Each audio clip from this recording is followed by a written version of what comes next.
Fuck Ben. Oh, bitch. Fuck Ben. Oh, bitch.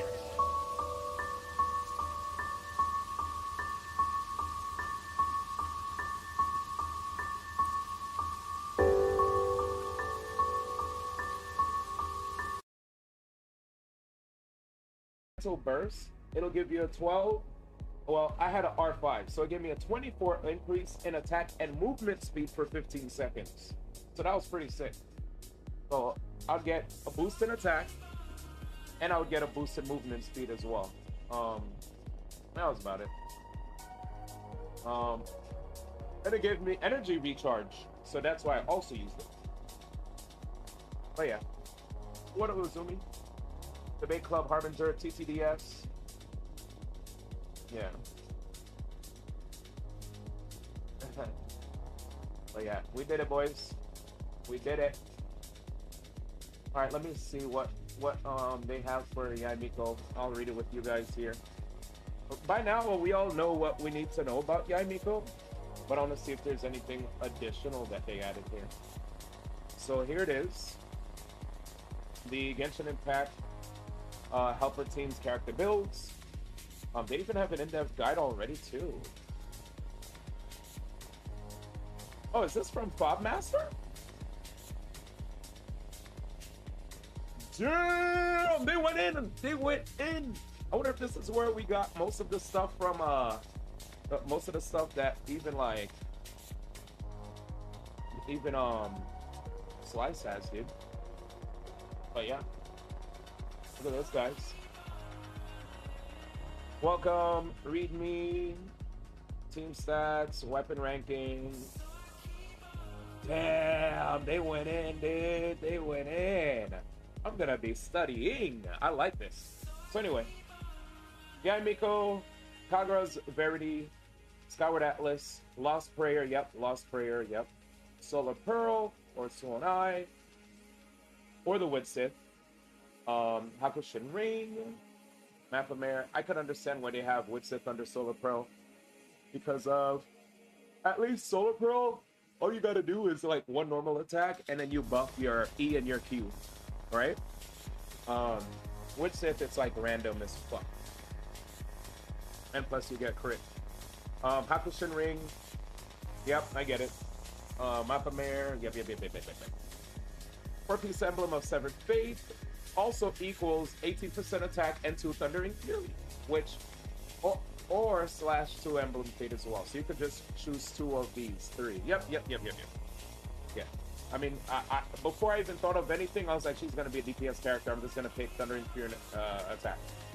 You see that she'll be on or off, you know.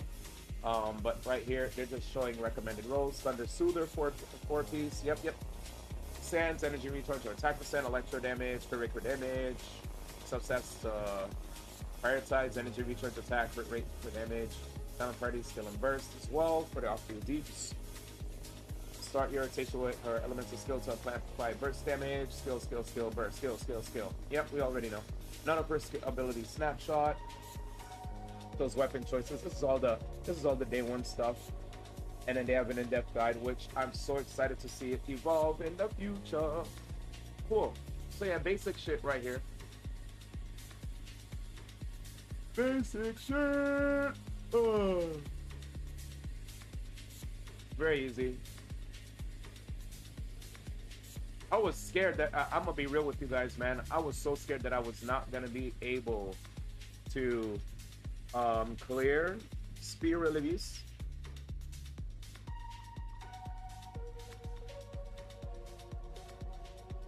Hold on a sec.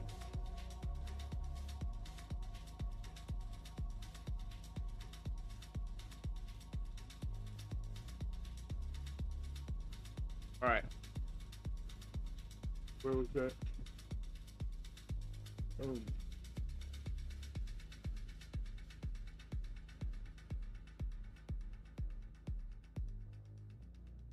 All right, let's go. All right, Roy got super litty at the event, so he's stuck there, boys. He's stuck.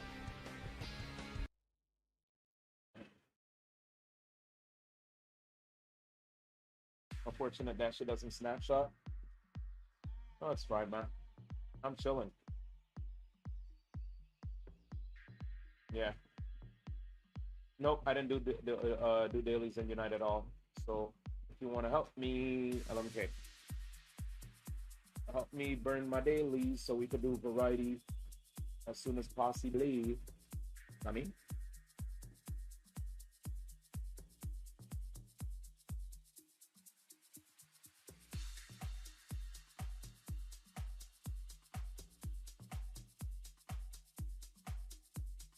oh damn. All right, let's move quick because apparently one of my homies says in 2 hours they're trying to do karaoke, and they actually are gonna Uber me out on their own dime because they want me to go. So let's go right now. Let's see how much let's go right now, SMP, so I can do this as fast as possible. I didn't expect 54 out of 60. Can I come along? I'm waiting for my get time. I'm gonna start getting into Unite. Yeah, dude, easy game. There, dude, legit. Let me charge my phone because maybe I could do some IRL with you, a little bit. I might be down. It depends though, right? Because a lot of karaoke spots sometimes like the connection might not be strong. I had to lie though. I'm sorry for that. Roy lied. Liar. He was like, I'm pretty faded, and I was like, yeah, I feel you. But anyway, I guess because of let's see. Tomorrow, by the way, guys, tomorrow's gonna be the first day that we start Sifu. So get excited, Sifu fans. I'm gonna do my normal grind, whatever. We'll get through whatever we need to get through, and then once it's time, especially for anybody that has work on Monday, it's President's Day. So you guys don't actually have to worry about work the next day. It'll be President's Day, so we'll get to have a nice late stream. Zumi says, I'll play and y'all teach you. As long as you remember when bees spawn, I will have full faith in your ability. All right. You still have to come in Monday. I'm sorry for you. Sorry. Tomorrow's Sunday. Dan was like, you have a day off. I mean, I'm gonna still stream. This realm is... I think Roy wants to visit tomorrow, and if Roy is off, then that means Roy probably might try to like stay the whole like time. We'll see. Roy loves to turn up, dude. All right, cool. Now I have some more Mora. I was getting a little worried. Tomorrow we'll make more Mora, and we'll purchase the rest of it. Thankfully, I got the Wanderer's Advice, Heroes Writ, Transient Resin, and then all the Mora. If you guys are on top of your stuff, you should not have any complaints about a shortage of Wanderers, Heroes Writ, Transient Resin, or Mora. You know? Obviously, you can't do everything that you want to do in a week, right? If the game was like that, oh, I'll tend to my garden tomorrow. But yeah, if the game was like that, we'd probably beat a lot of the content quicker and be done with it faster. Even though pretty much get finished with the game rather quickly anyway. Oh, Spiralibus, see you later. Yeah. Sick. Yeah, SMP.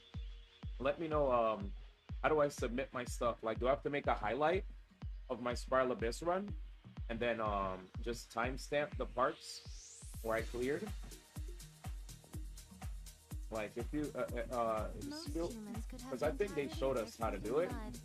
Damn, I'm so happy we did it, because not only was it like difficult, but also I got to do it with a new team, and I was incentivized to try to do it before a certain time limit to submit for a MiHoYo challenge. So pretty cool. Anyway, I'm gonna save my condensed and stuff for tomorrow. tomorrow we get to go back to exploring. We played a shit ton of Genshin today. Quite the bit of Genshin, but that's good. I'm happy with that. We got to do a nice extension. I'm gonna add a channel points redemption thing so people can ask me to rate their accounts and such. Because yeah, that would be a nice little thing to add to the stream.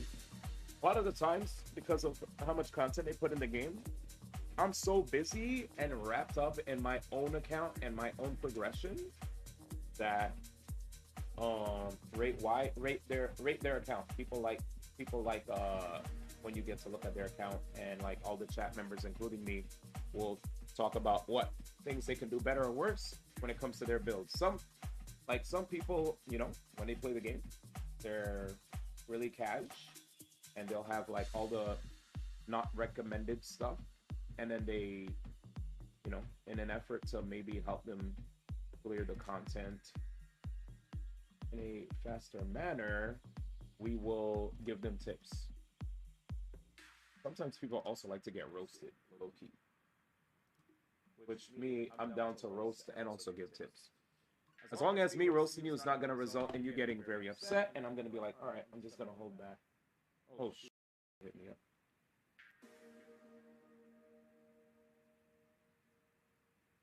Give me a second. You hear an echo? Oh, I know why. Give me a sec. I got it. It always does this. Whenever I switch. Yeah. Thank you, bro. Give me a second, guys. Let me mute myself.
All right, yo.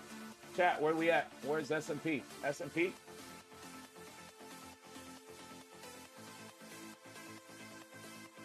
Camera's off. Good. Sheesh.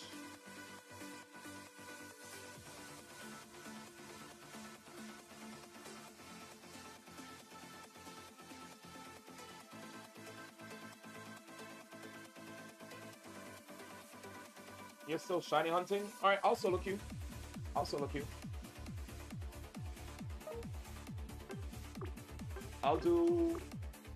do some. Wait, what are the dailies? Because if there's no requirement for me to play anything like hardcore today, I'll just literally. Let's see. Yeah, I could just not.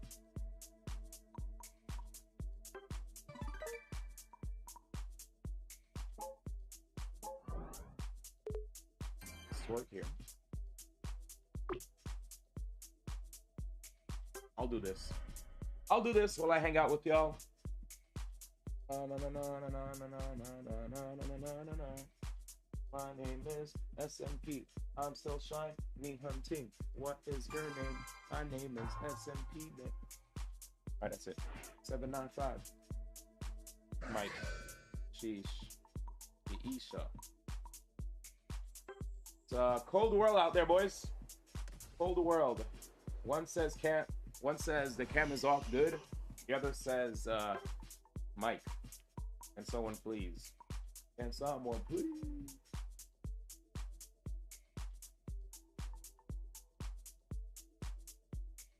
Today was fun though. Very good Genshin gameplay.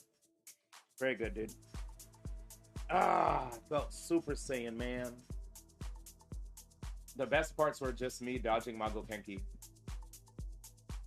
I try to be super preemptive, but I have to just like keep my like ring finger on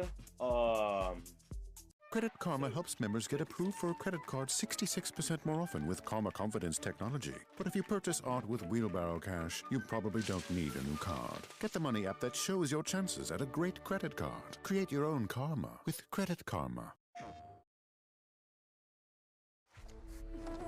Someone once told me that the strength to stand alone is the strength to make a stand, to serve a purpose greater than myself. I carry those words with me into the Forbidden West.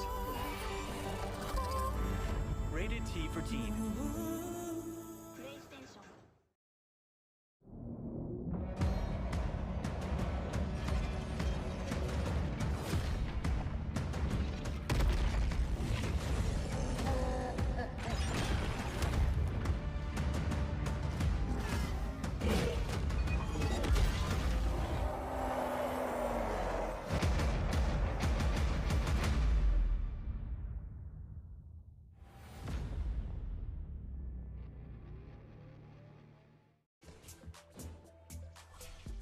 Stolen. What a yoink! The yoink of the century! Now he's upset. You make your way here. Bruh, what's wrong with you? There's no farm left. Do we engage? And there is an objective in the middle of the area here, but we have our Cinderace. It didn't even evolve yet. Damn, that's how it is. Damn, I'm blinded. Okay, there he is. You're good. I'm not gonna go too far off the base. I'm not like my Cinderace. Like my Cinderace, he's a run it downer, dude. See you leave. Bruh. Bruh, what about the objective? Oh my god. Okay, good. I could actually fight.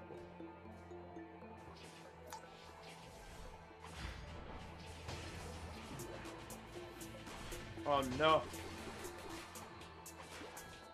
I might lose it? Oh, my teammates. Well. sometimes, you know, you just don't want to do an objective. There are times where you'd rather do other things that are more important in your eyes when playing the game.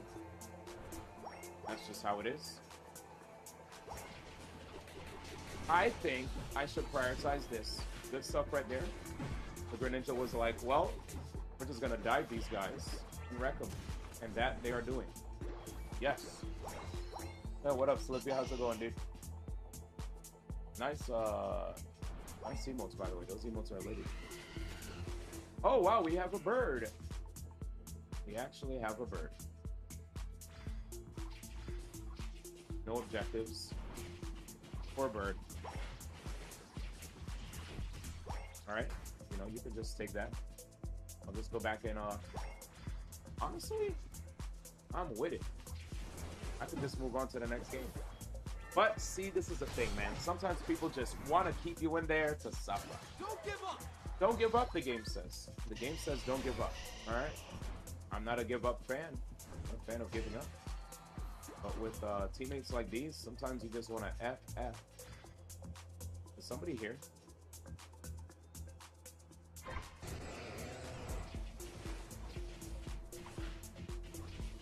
Take your time, buddy.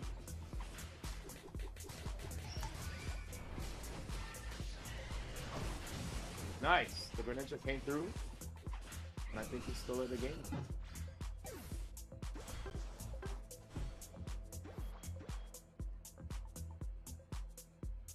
Damn, no give ups. Alright. We're somehow gonna make it work. Oh, what up, Kotomi? I'm doing my dailies right now. And with some really good players, you know. And quick battle. You know how it be.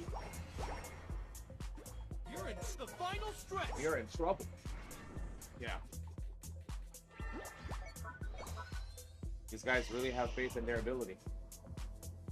All right. Yeah, good job, guys. Let's see what you guys can do. We have 45 minutes. All right. Oh, nice. All right, good. That game was a waste of my time the moment they didn't surrender after feeding. Good eye, everyone. Raid.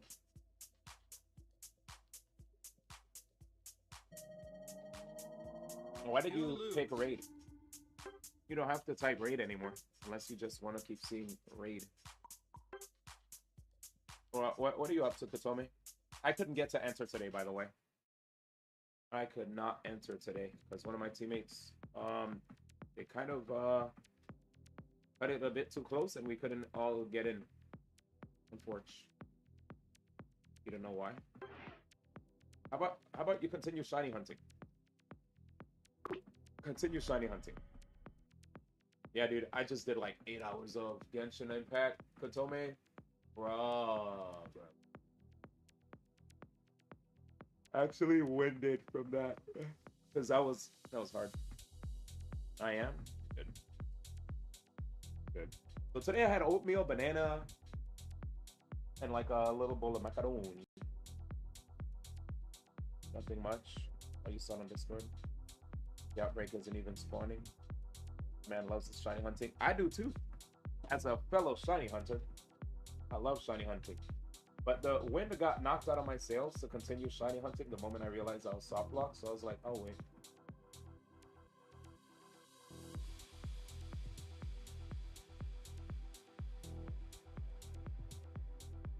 Damn.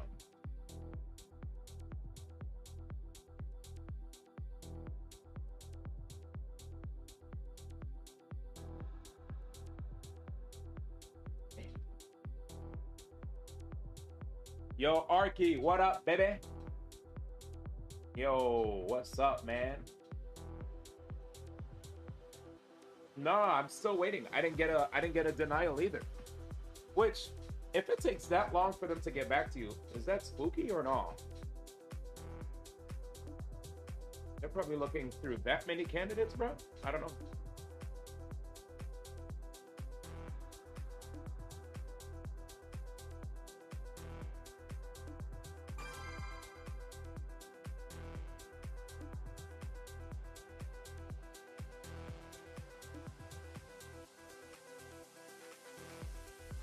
How long has it been? I applied. I mean, I had an interview. So a week before last Tuesday. So we're about to hit 2 weeks.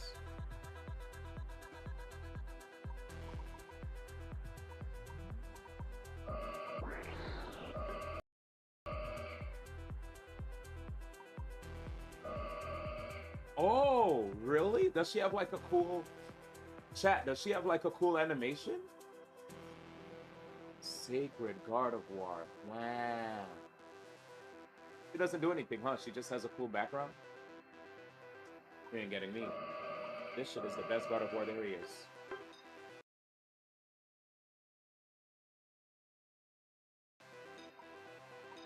The Church of War, dude. Lips, man.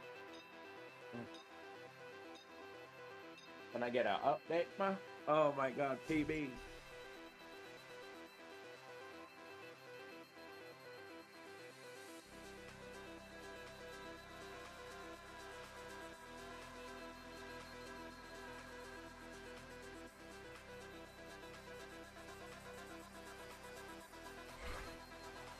Oh, lit.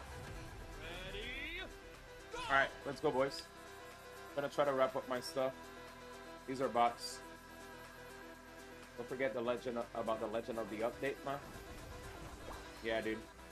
Chat doesn't know, but basically I had a friend who I actually talked to him yesterday, man. And every single time I saw him, "Hey, can I get an update, man?" With regard to like work stuff. And it's funny because I was like, bro, I'm kind of waiting on my team to give me an update with regard to the update that you want. But D1, can I get an update, man? I'm like, sheesh. But anyway, that's the end of the story. Not too crazy of a story. These are bops. Just an inside joke between myself and Arky. Get your side in.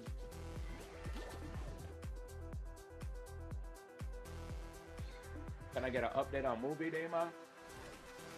Ooh, Ark, you gotta say when you're free for movie day, because I think Universal would be like the leaders, man, when it comes to movie day, man.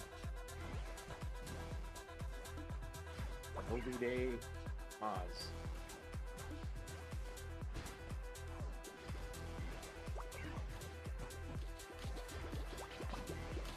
Oh wait, where'd my flash go? I flashed to left. Why did I go towards them? It's annoying.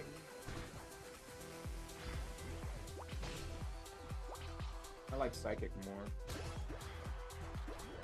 Can we shred this objective?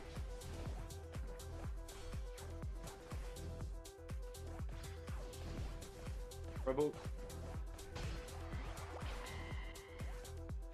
I know objectives aren't important bots, but we gotta do it. Damn, that was painful. That was painful to actually do.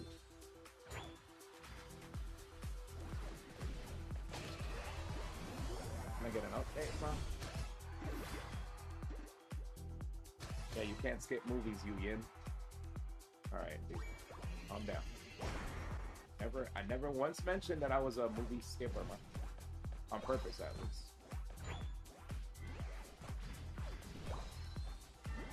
I got a level 13. Once I hit level 13, every time I hit an opponent with this move, where are you going? You see that? It just resets. Kind of cracked. Wish you could disable if you have bot games or not. Hell no, dude. Love bot games, man. Bot games, mom. You're on fire! Damn. Future Sight Plus reset is kind of cool.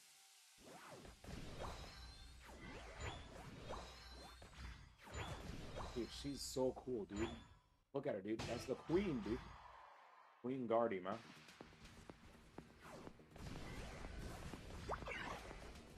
Damn.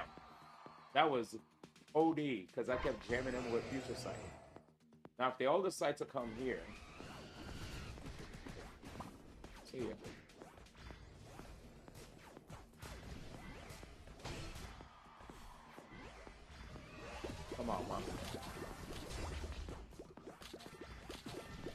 Hello?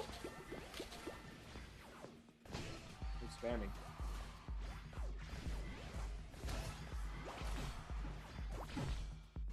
Hey! Okay, Bird died, Greedent died, Snorlax died, and the champ should be coming back. Get him, LD. Get him, LD. Crisp.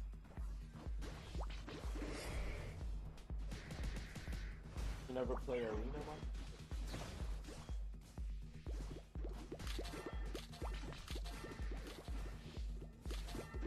Alright. Yeah, so my homies right now, they said they're gonna notify me 45 minutes in advance when they're gonna probably need me to dip, which is probably gonna be in an hour and 30 minutes. So I'm trying my best to do this fast, which is why I picked quick battles.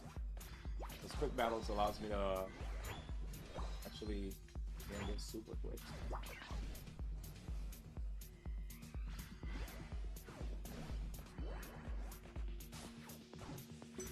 Here. Here. 4 bots, man. 2, 1. The bot just wanted to play. Time's up. Oh well. Quick play arena. Oh yeah, Art thinks you're a Gen 2 skipping movies. I mean, I don't think I ever wanted to skip movies on purpose. By the way, no Frontier. What's lips, ma? Is that Archangel, ma? Did you call him lips? Let's see if I got all my dailies. Yeah, quick play is OD. Man, why did you laugh? Wait, why'd you guys say Ayo? He said pause, ma. Win 2 battles with different Pokemon for sure. Alright, well, now I'm confused, ma. Gonna get a 5A, ba? True.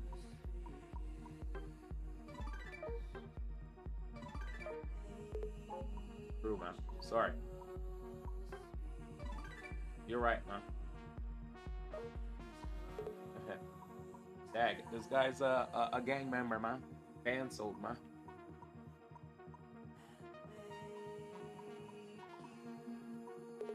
Shiver, man.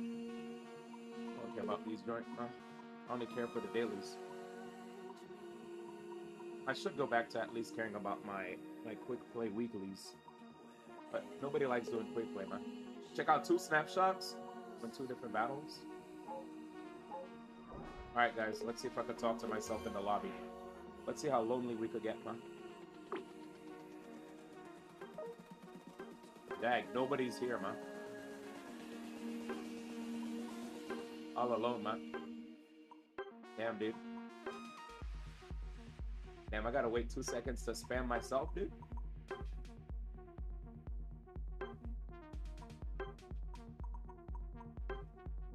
You literally swore on the life of your then unborn son that you'd never play quick battle again.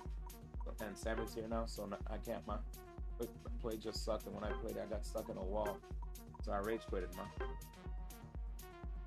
Feel you.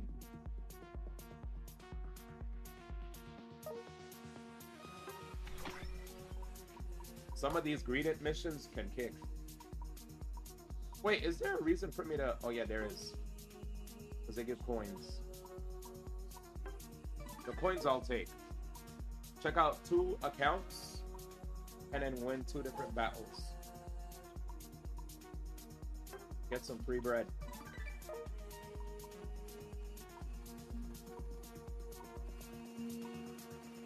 Quick chat. Alright. I'll jam like 1 ranked game. Who do I want to play? Dragonite. Yep. Depending on what everybody picks, though. Maybe I could play like Sylveon. No, so I need to play something that's not an attacker. So, we'll see. Fan-made trailer. Alright, you're OD. Yeah, quick play kind of snory. It is, man. That shit is weak, bro. But it did help me get through 2 games really fast. Damn, I feel good about jamming that Genshin thing, man. I feel crisp. Everybody messaging me.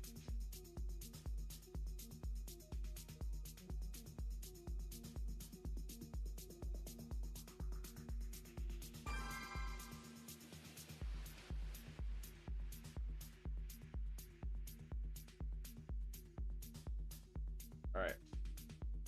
Damn, I'm vibing to this.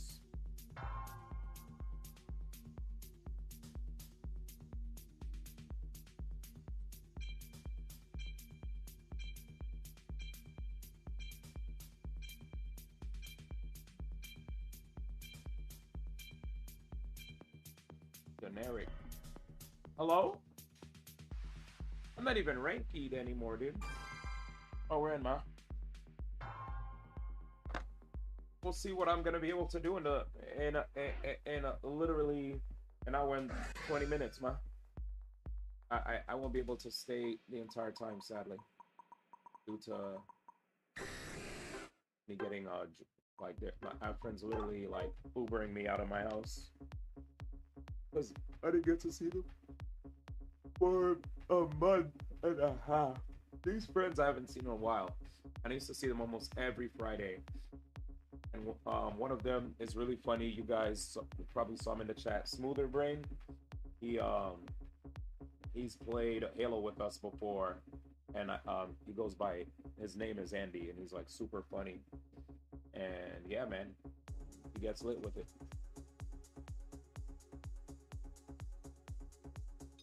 Brief incoming, man.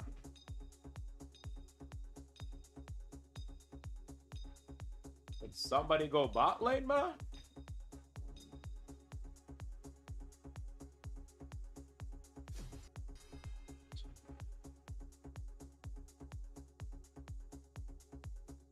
Alright, ma.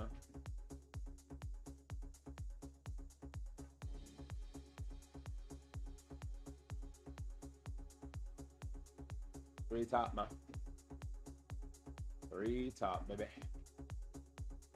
Dang, I shaved and I feel crisp today, baby. All right, let's go. Start shaving every day. Yeah. Not a bot game. Not a bot game. 1, 2. Let's see if these gyms hit my farm. Run, run, run, run, run, run! Because they're going to hit it, ma. And they're not going to care, ma. Crisp. We avoided the range. And now, let the farming begin. Will he reach Dragonite in a timely manner?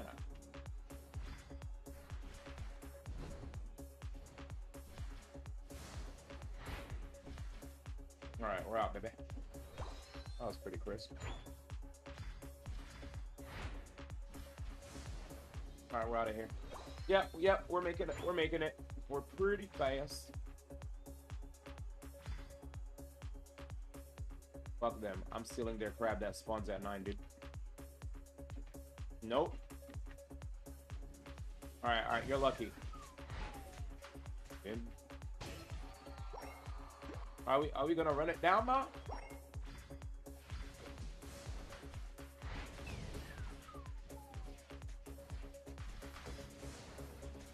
Run it down, ma. How that Squirtle came through quicks. I'm Dragonite, man. I have to understand I need this, man.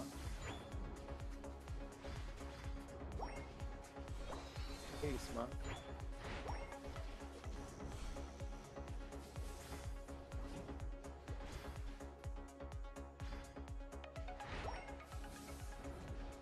Am I gonna get robbed, man? If I get robbed, that's OD. Just go back, man. Let's see. Here's the moment of truth. What a homie, dude. You're not a true homie because... Ah, look at these gyms, dude. Should have just took the whole middle lane. Because I'm going to keep getting taxed. They're going to tax me for their services, man. Or lack thereof. Alright, baby.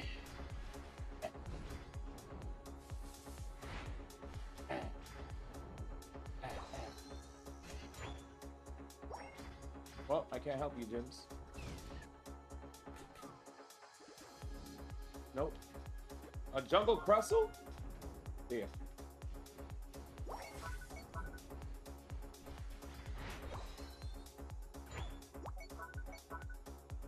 I'm here, man. If anything, I need backup.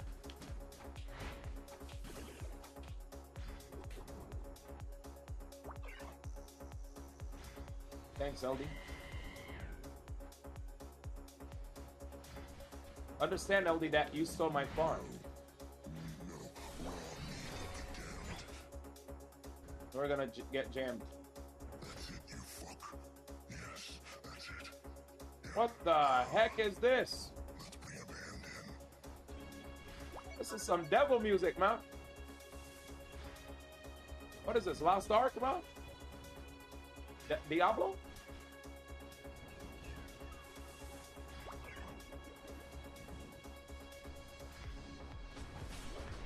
Chris.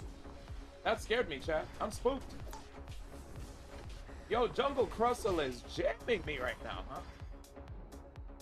See ya. See ya. See ya. Get beamed, man. Yeah, what now, Jungle Crustle? Yeah, take that, you F, like that guy said. Who scared the crap out of me, by the way. I was spooked, man. Oh, just farm. This team sucks, man. Don't worry. I know what I'm doing, baby.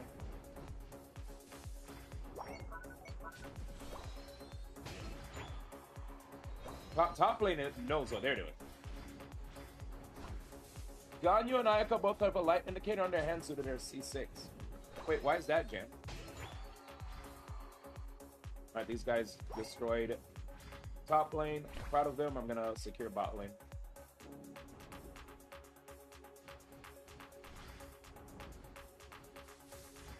What up, Z?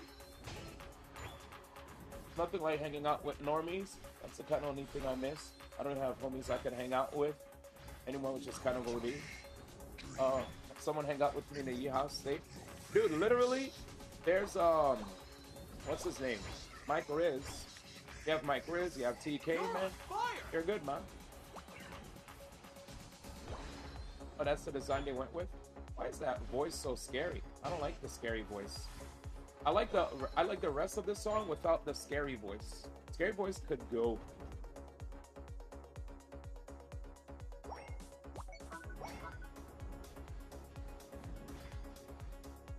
Wait, how many people on?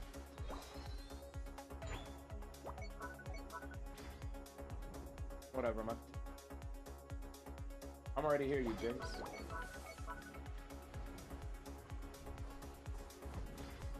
Two stacks. Sorry, guys. It's D-night, baby. It's D-night, bitch! Hey, yeah. I mean, I get my ult back anyway. But who cares? It's D-night, bitch. I don't know where he's going, man. Wait, do you want to battle us? Dip! Alright, good. See ya. Did somebody take my buff? Oh, free. He did take my buff. That piece of doit, man. I don't need level 13.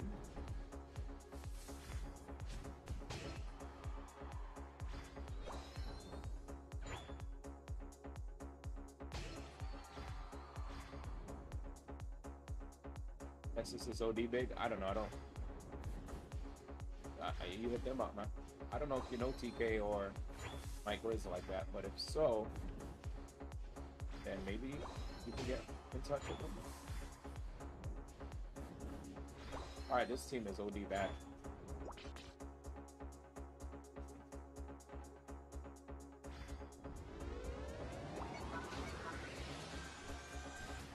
Well, that sucks. I should have voted in.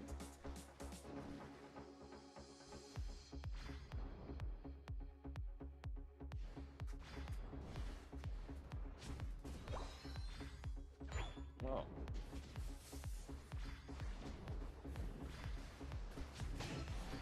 The battle.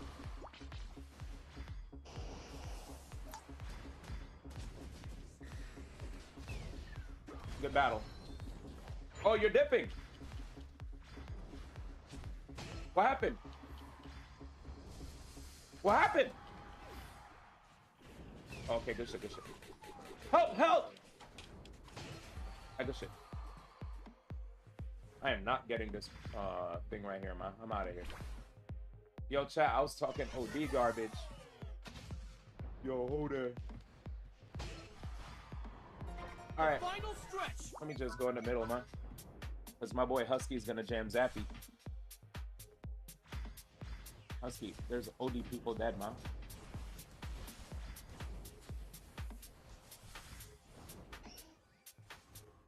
Alright, we baited them, man. Nice! They actually are baiters, man.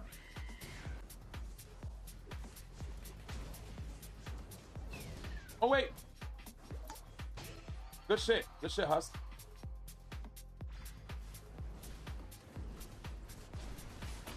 Crisp. See ya, but see ya. The life of a Dragonite is crisp. The life of the night, man. I was like, oh, these gems think they could just shred it, man. See ya. The life of the night. Feels good, baby. You were dead, man. I was dead. The opposing team surrendered. This Pokemon is fair and balanced. Starbucks Dragon. Like, what up, Z? I'm down, Z. I think I'm done with this account, man. You win.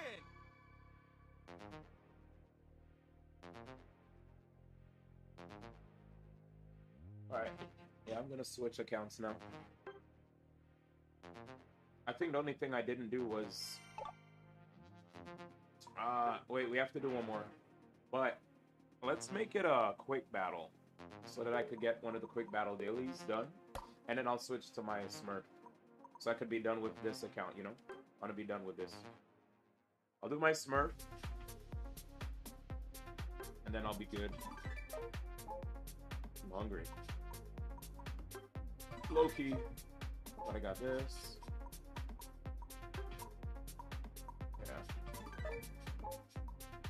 Very picking or ingredient. Sweet missions. I did that. Intense battle training. Oh. Am I done? Oh, I'm done. I thought I had to... Oh, yeah, I just have to look at people's snapshots. Alright, I'm gonna switch accounts. Hooray! Switching accounts. Taking the stage on karaoke night takes confidence. But it's hard to feel confident when you apply for a credit card. With Karma Confidence technology, you can be more confident in your chance of approval for a great credit card before you even apply. Create your own karma with Credit Karma. No. What's that? I made this. You're not gonna want this. I'm here. Eliza saves the day. Well, this is how I cook, so. I'm a big fan of your food. Thank you. Oh, let's all make a mental note for the next potluck. Noted. Ooh, yeah. Smells so good. Oh. There's a deal for every potluck at McDonald's. Like right now on the McDonald's app, get free 6-piece chicken McNuggets with a minimum purchase of $1. Someone once told me that the strength to stand alone is the strength to make a stand. I carry those words with me into the Forbidden West. PlayStation.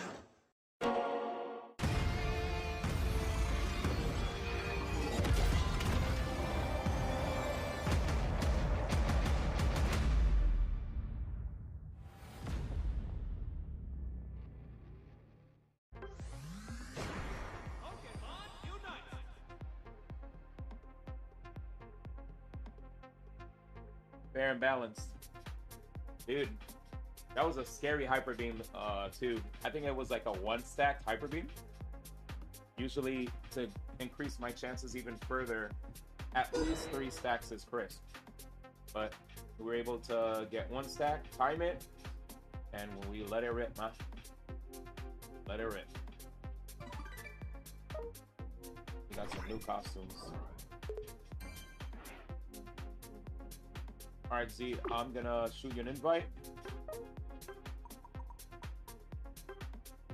And I'm gonna go grab something real quick to just keep my body going, because you know how the body is food.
Alright. Got a snack, I'm back. Damn, I smile a bit. So happy. Alright, chat. What up? What up? What up? Where did you go? Gotta grab a snack. Yo, friendo, what up? Hello? Yo, what's up? I'm sorry you couldn't win any further due to the fact that you had to deal with people that just had to leave, right? Yeah, I mean, it was an emergency, so I can't be like too upset. But Yeah. it does suck. Yeah. Stop later. It's a good experience though. I had fun.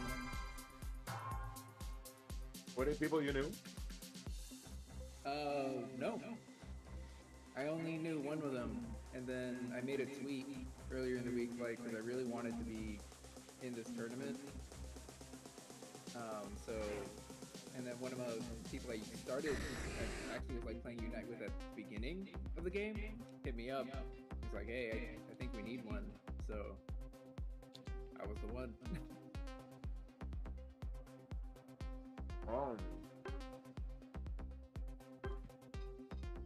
Maybe a Pikachu? Yeah, I was playing Pikachu for him. Nice. Dig Pikachu. It's gives me the ability to control the battle from afar.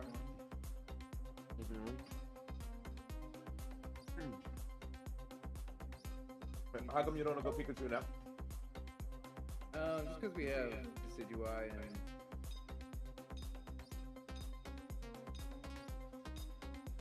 Damn, no Pika. Damn. What if I wanted a Pika? I can't get a Pika, but they can get a Pika. That's right. You want Pika? No, I'm kidding. That's okay. I just wanted to be silly. I'll give you Pika every day. Hey, Every game.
Yeah.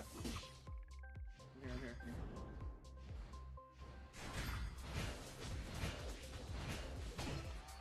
Good attempts. What a goal! What a goal! Rotom. Rotom Yeah. gamers, they The might get it. oldest is- You got it? I don't know. Let's find out. I'm running up. No, I don't.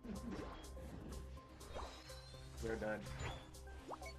I'm here with the boys.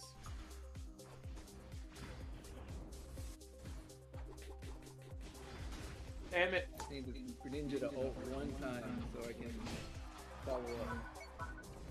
Gotta AoE move. damage.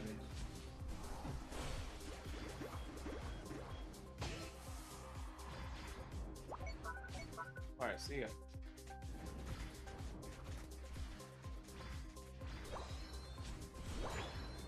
Right, I'll let that guy level up.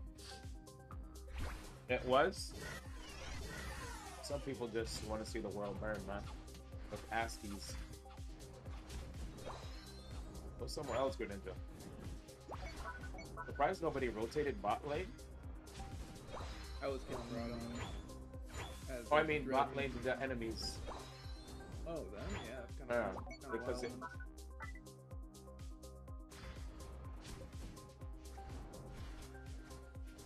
Are they even there?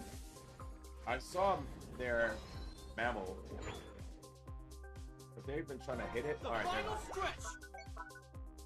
bro, we're all here. Nice. This LD likes to affect bot lane. We just lost our Gren. He's new. We got people in the pocket. Crap. Z, where you at? Alright, yeah, I'm up top with you. Are you Coming just in, back? coming in. I'm gonna have You to gonna go bolt for it? in. I'm gonna go for it.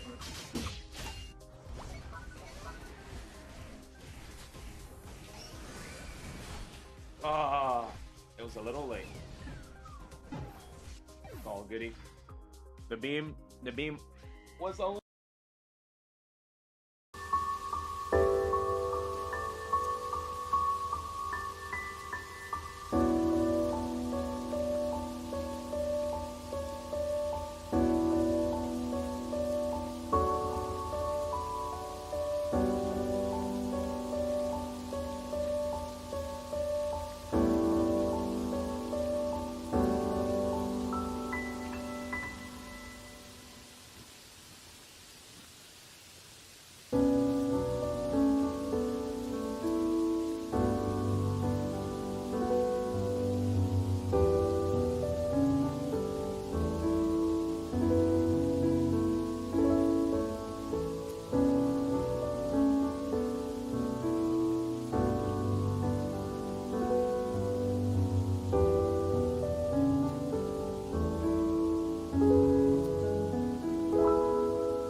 Oh my god. Fuck yes. I love fucking Pokemon. Wait. No, no, no. No, wait.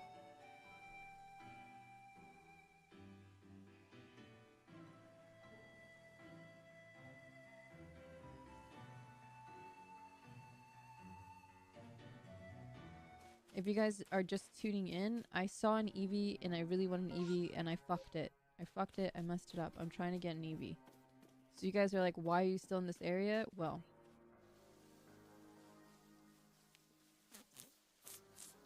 Twice. The job. You see, I need someone to deal with an alpha Pokemon causing trouble upon Deer Track Heights. It is a large, fearsome foe, like any alpha. But you'll come, won't you?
Oh god, I woke up, I look terrible, amazing.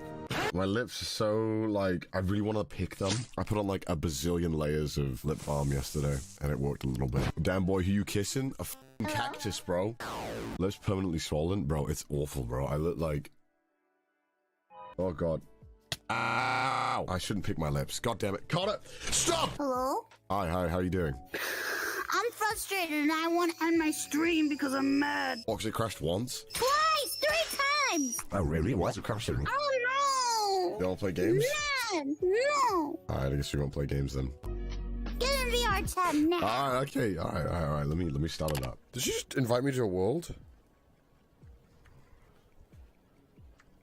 Oh, there you are. Hello. What are we doing then today? What's the plan? I don't know, but I need to do 2 things before we go. 1, I need to take an important business call. Okay, alright. I understand. Go pee. 2, I need to take my medicine.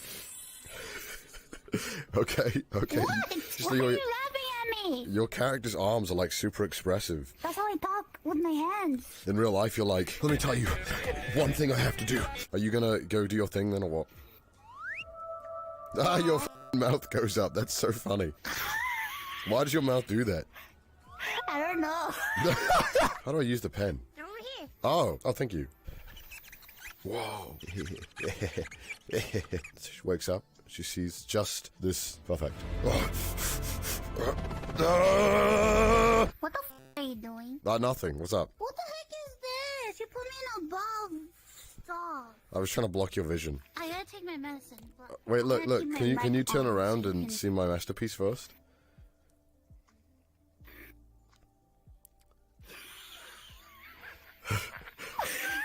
What the f is that? It was supposed to be a self-portrait. Can I jump off this? Yes. I can. Ah! I still held on to the pen though. Wait, can I? You know what? Goodbye. Boom! Alright, What? you ready to go? I'm ready. I saw a world that looked pretty fun. Super VR ball. Super VR ball? Yeah, I think we ride the balls. So something you're Yes, you're well versed in. No, I was gonna say it first. I am a JoJo fan. I am a JoJo fan. All right, see you on the other side. Oh shit! Come here. Oh, you gotta click join race, right? Click join race. Whoa, yo!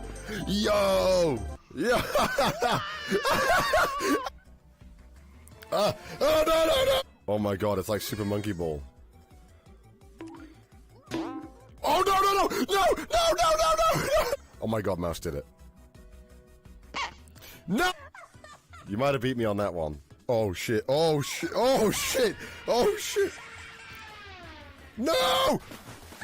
This one's so good. Oh shit! Oh! Alright, back up, back up, back up. Going around, going around. No! Can I? Yo, the strat. Oh my god, he's already speedrunning, bro. He's already speedrunning. Oh! Oh! Okay, maybe this doesn't work. Okay, I need to go off this edge there. Oh my god, it's a troll. Oh my god! Oh, it worked, it worked. I did it, eventually. Slowly does it. Slowly does it. I gotta go fast here, boys. No! No! Are you serious? Ready? We'll do it again this time, boys. We'll line it up. This game! No! Oh, that's so troll, nearly. I did it! You got it.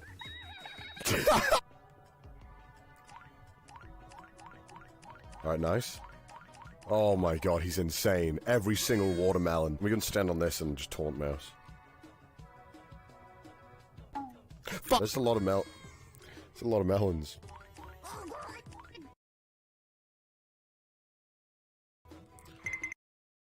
Oh, no, no, no! Oh, it's 2 seconds. Hold up, we're gonna do it, boys. Hold up. Why is my control not working? Oh! No! We failed. I'm boosted. You love space, right? No! It's not like in real. It's not real space, so it doesn't matter. Yeah, okay. Oh! Oh! I see. Ski jump. Ski jump. Oh! Oh! Hold! Break! Oh my god, that was so close. I want to watch Mouse do it. It'll be funny. Here we go. Is she gonna do it? This seems fun. Oh! Hold on. Let's try something. No! Oh! Oh! Oh, no! Oh shit, hold up. I lost all my momentum. No! Burst out the summoning salt theme. Yeah, exactly. Here we go, here we go. Oh, no! Right, here we go. This is it. No! You want to play a different game or you want to keep playing? Yeah, we can play a different game if you want to. Hey Connor, what's the difference between a sheep and a Welshman's wife? About 2 beers and some lipstick. Thank you. Thank you for that. Start. What? Oh, you fired at me? You gotta throw the disc IRL. Whoa. Whoa, it keeps coming back to you. What? What the f? You got me! Ah! What the f? I can't get my disc! Ah! Rematch. Rematch. Oh my god. No! Gah! Ah! You're so small! How do I hit you? Ah! Yes! Eat shit! Bro, you're boosting. How is that not hitting you? Fuck! God, what? How? There we go. You ain't shit, Mouse. You ain't shit, Mouse. Don't forget it. Oh! Oh! Yes! Give best out of 3? Yeah. All right, ready? Oh. Oh. Okay. Oh! I can't throw. I'm stupid. I'll get ready for the kill. What? Wait, did I get you too? Did I get a point? No! Come on! Yes! Yes! Give. It's okay. Let the Hamon take its effect. Wait, you can do a Hamon head pat. Oh! Oh! Oh! We go to Wii Sports Bowling. What? They have that? I got a ball. Okay. Alright, go ahead first. Do you want the guardrail up? Do you need the guardrail? What? You know, I don't know how good you are at Why bowling. would I need a guardrail? I don't know, you might need it. Alright, you go first. I don't want to do bowling anymore. Why not? You want to go to another place? Sure. Kitchen cooks. Dinner is served. Is it really? Is it really served? Okay. We gotta make a hamburger. We gotta make hamburger. burgers, you fucking Why isn't it? Oh, there we go. I'm dishwashing right now. Can you cook? Why are you washing the fucking dishes, you You need plates to serve it. Fucking hell, how big's this burger you're making? I'm cooking. It's done, it's done, it's done. Where's the bun? Where's the bun? Where's the bun? It's on the floor. Oh, well, we can't give it now. It's on the... This floor bread, you fucking donkey. You threw it on the floor. No, you threw it on the floor. Okay, ready? I got it. Quick, serve it. There we go, did it. We need another hamburger. Like, Another hamburger. cook more meat. Get the buns, get the buns. Buns? Where are the buns? Oh my god, how are you this useless? I burned the meat! Do you have cheese? Get the cheese. Bro, we are failing so many orders. We need cheese! There's no cheese in here. We failed! There it is, right here! Oh. Stop eating the cheese, put it back! Ready? We got orders. Burger, make a burger. Put some meat on the grill. I'm gonna start cleaning these plates. Ah! There's no fucking bread. Where it was last time. We got 2 more hamburgers. We need 2 more. It's fucking raw. Oh my god. Useless. Useless. You're useless. Get 2 more breads for me. Good. Put them on. Oh my god! Beggars can't be choosers. Pick the f***ing... What that dog do? Okay, we need cheese. Get cheese. You gotta cut it off? Oh. Oh shit. We need another hamburger. Where'd it go? No! Why did it go there? Are you helping or just watching me? Get the meat! Take the heat. Get out of the kitchen. Oh yeah? Yeah, you like standing around doing nothing? Can you get more bread, please? Yeah. No! This bread is so sweet. It's so hot, bread. What are you on about? What are you doing? Stop massaging yourself with the bread. Clean the plates. You're useless. Why are you so bad at this? I never had a job. You know, it really shows. Never worked a day in your life, Mouse. I'm out here trying to serve our customers, and you're letting the business run into the ground! We're on easy! Is that good, Disney World? Sure, let's try it. Let's see if it's good. Oh my god. Hello. Can I take a seat? Is the seat occupied? Look, I love Disney World. This is great. This is amazing.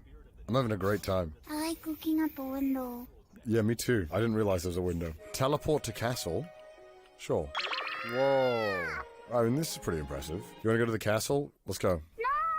Why not? You're not going to Disney right! Oh, okay. How do I do Disney right? We're supposed to go through the entrance, look at a map, and then come inside. Well, when I was in Disneyland last time, I always choose the teleport option. There is no teleport option in Disney. Okay, well, let's go. Let's go forward then. Hey, it's me. It's Reaper from Overwatch. Just want to say massive shout out to Microsoft for saving any chance of Overwatch 2 being made. Thank you very much. You ready? Let's go. Disneyland. Oh, there's a portal here.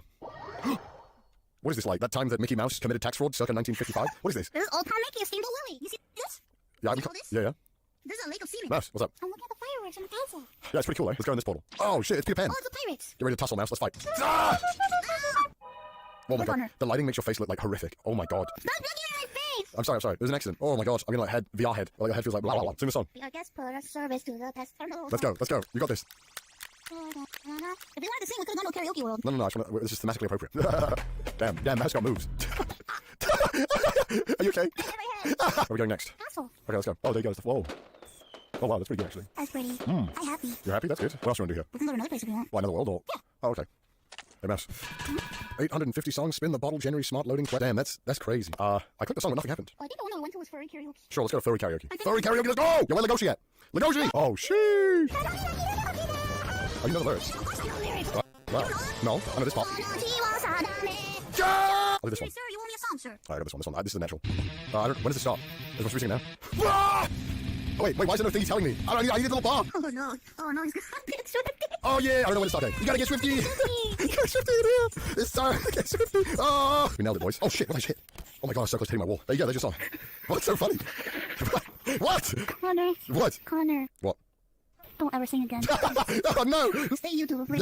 No! I thought that was pretty good. I don't know, maybe it's just me. Okay, you did great. Get away from me. You did great. Alright, I'll see you later. Bye! If you enjoyed this video, make sure to subscribe to the Conrad YouTube channel. And also, come check out the live streams live at twitch.tv/CWA, where I'm normally live quite often, so come check it out. Bye!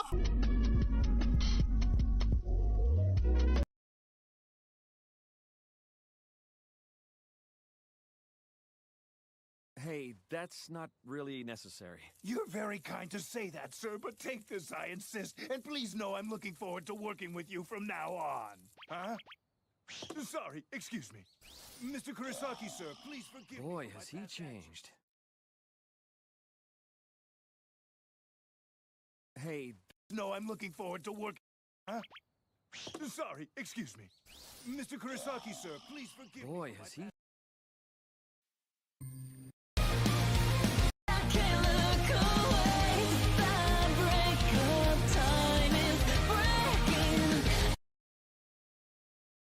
He's my queen, queen. Brother? Are they your clones or something? What are you talking about, idiot? They look nothing like me, you blind bat. Spit him. Wait.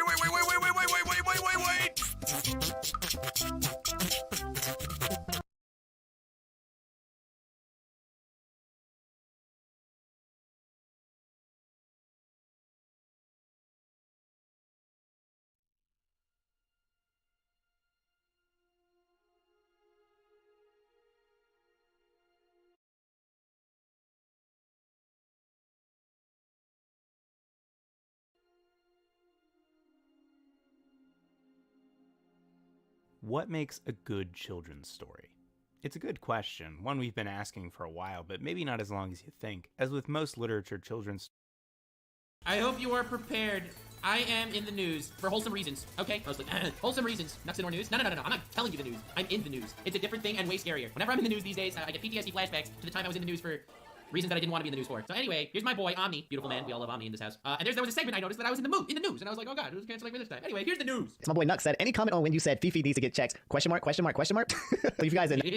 I was so happy that me roasting Fifi was when I was in the news. Let's freaking go. No one's trying to cancel me. No one's trying to fight with me. We don't have like small armies invading my citadel of wholesomeness. None of that. Just a little bit of trollsomeness. Oh, we love it. No, just the other day, Mr. Beast made this tweet that said, would you rather have $10 million or 10 million subscribers on YouTube?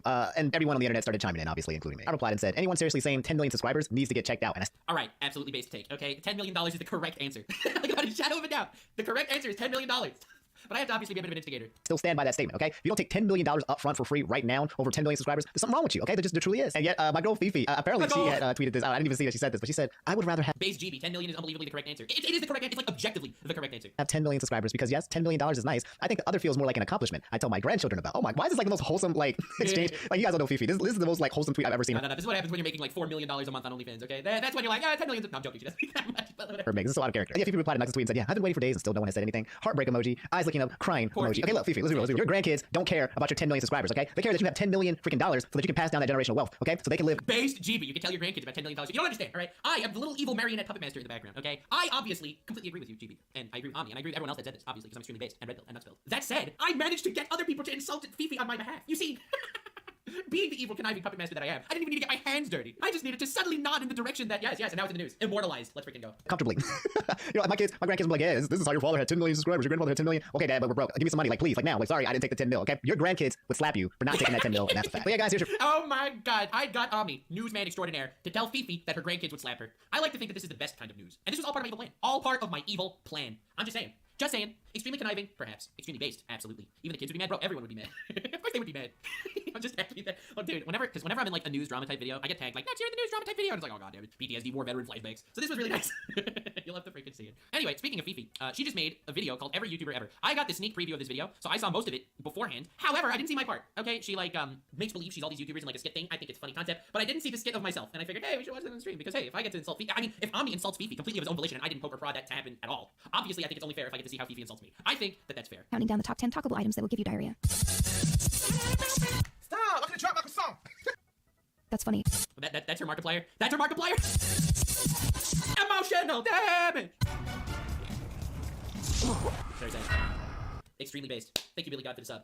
Yes, emotional damage. You know, sometimes the truth just hurts. Sometimes the truth just hurts. Every Northeast gas station / grocery store ever. I don't even know this guy. I drive a Mercedes because I have huge breasts, and my parents actually love me. Not canon! Not canon! On both counts. Sorry, Fifi. Hey, Freddy, do you want to have sex with? Your mother?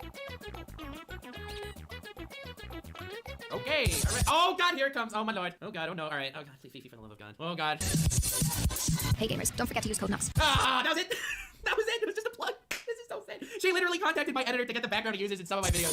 It was, like, you couldn't even plug the merch that I'm literally collabing with you. I'm collabing with you on merch right now. A limited edition merch drop. The materials to this merch cost more than the merch. What the frick? Why would you not promote it? Why would you oh.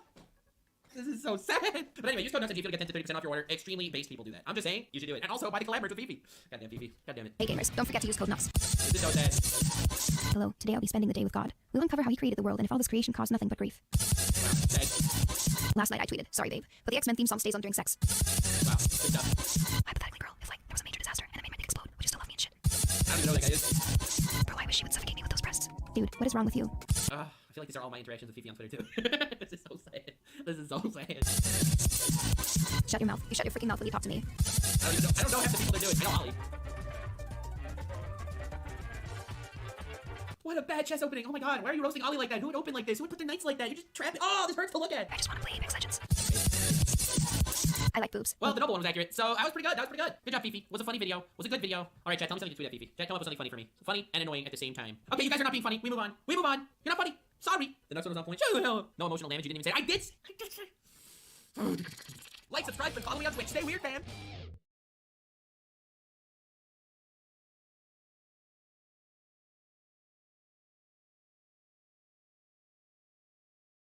So you're telling me if I drink this, I will feel warmth in my heart again? Definitely. Sometime later. It says here, healing love. Caution, this strange healing potion will also charm you. It can be safely used as love substitute for succubus. Or it can function as a weapon against the undead. Oops.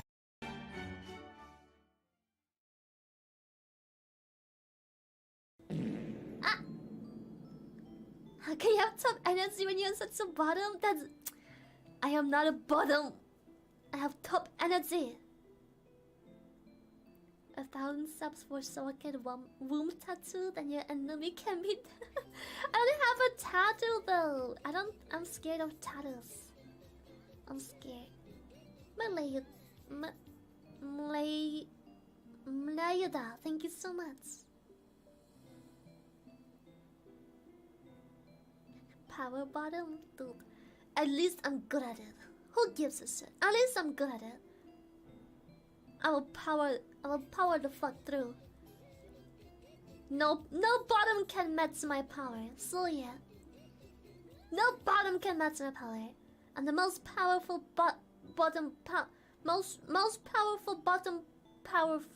most power bottom. Yes. Yoni.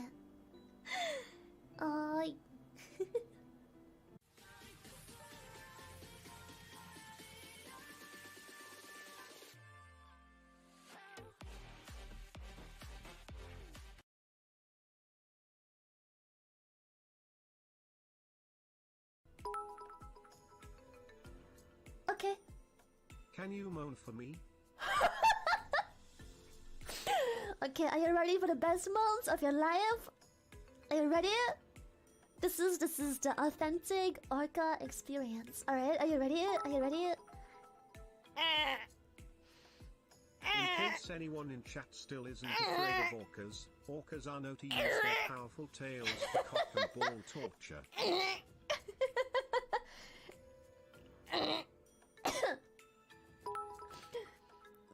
I don't think that isn't Your cock and tracking ball is torture. amazing. What That's tracking fucking. software are you using? I use VTube Studio and I played around a lot with the parameters. Thank you. Oh yeah, I use VTube Studio and played around Chat, a did you lot. know what day is today? What day is today? No, don't say it. Don't say Today it. is Sunday. You thought Oh. I would say today is your Yes. birthday, Kappa. Stop it. I've recorded that, right? I mean, yes, it's the hottest moon in the world.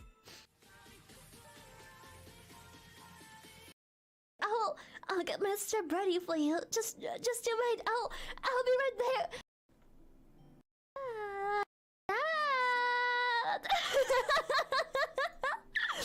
It is packing time. Safe word. What? Safe word. Mama didn't raise no quitter. There will be no safe words. There will be none.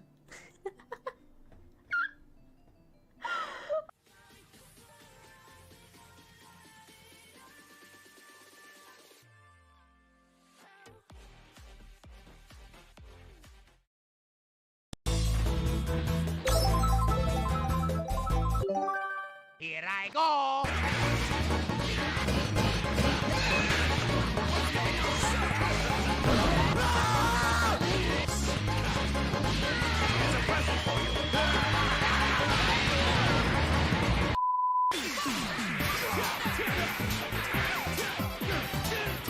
Hi, how are you?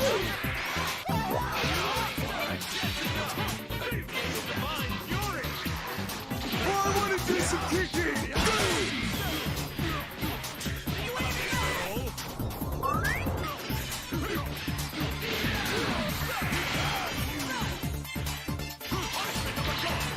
What's up, lady?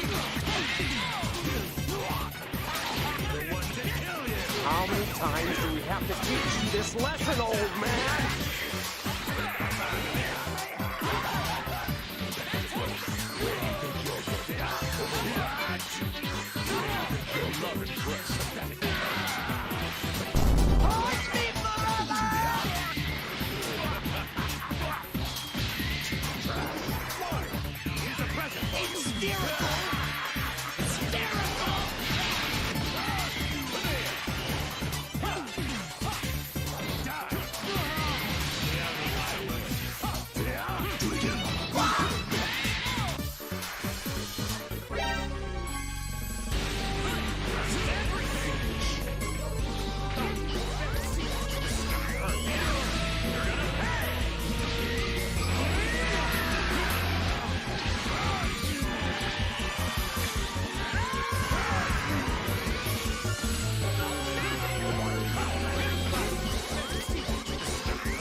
Thank you so much. Z, are you streaming? No, I'm gonna play one and then probably call it a night. Okay, well, I appreciate you guys, okay? I'll see you tomorrow. Alright. Yes, sir. GG's. Yeah, I gotta run. Oh, if I am up later tonight, maybe we could get more games. But for now, I'm out of here, man.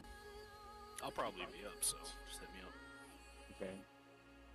Who is live? See. Oh, Duty.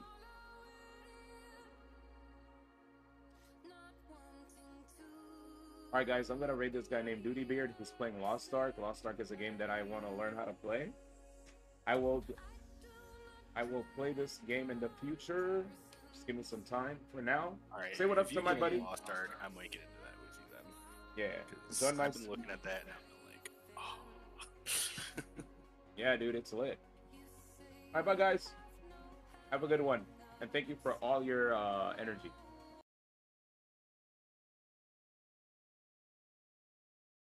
Piece of the tablet in Brightholm Cathedral? If you're down with the devil, say hell yeah!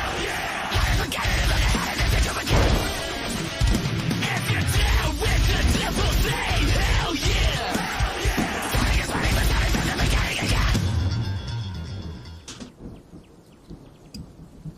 Oof, scared the hell out of me.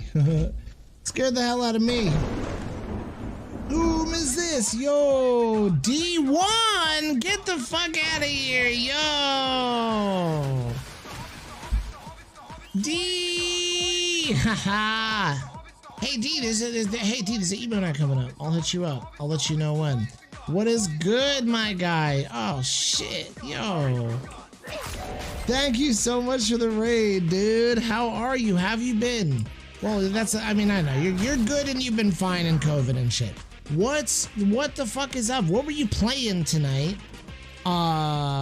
And how was your stream? How was your stream, dude? Yo, it means so much that you jumped in and raided me, man. That's so fucking cool of you. Guys, I'm Duty Beard. I am a variety streamer. I play everything. I got a bounty for this game, so I decided to pick it up. And yeah, just hit that follow button if you guys like what you see. I play everything. You can use those channel points to go crazy on everything. Yo, is it Izumi? Izumi? Is that it? Did I pronounce that correctly? Did I pronounce that okay? Pokemon Unite. I thought I saw something about that on your Insta story or something. Are you you're playing like a tournament, or you're hosting a tournament or something? That's so fucking cool, man. Thank you very much. Thank you very much. Or you can call me Gooniz. Oh, it's your name backwards. Ha! Goonizumi. I love that. Well, dude, I fucking really appreciate that. I played Unite a bunch at launch because I was actually very much really enjoying it. Never really played MOBAs, and that's actually what got me into wanting to play League a little bit more. And now I'm just playing, this game isn't too bad, I guess, The first-person shooter is much better. The FPS launch Unite FPS was trash. Oh, really? Oh, that's cool. So it's a lot cleaner-ish? Well, that's because it was allegedly a mobile game, right? Or something like that. Not that that matters, but those games were developed differently. Sometimes, or optimized differently, rather. Anyway, guys, hey. Please follow D1, guys. Please follow my homie D1. We've known each other for a long time. And yeah, he's a fucking cool.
Leave me alone.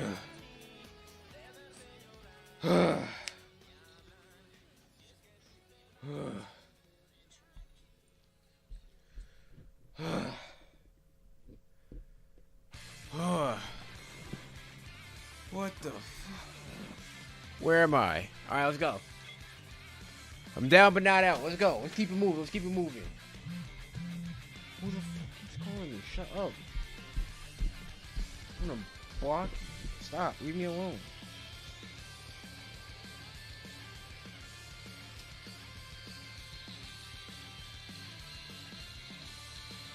Restarting my phone because of you. Shut up. Leave me alone.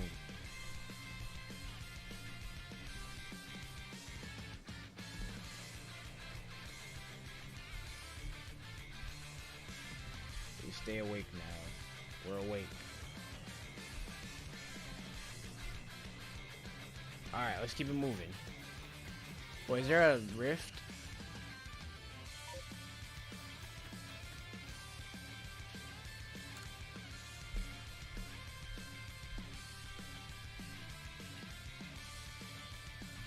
Alright. It's bound to show up.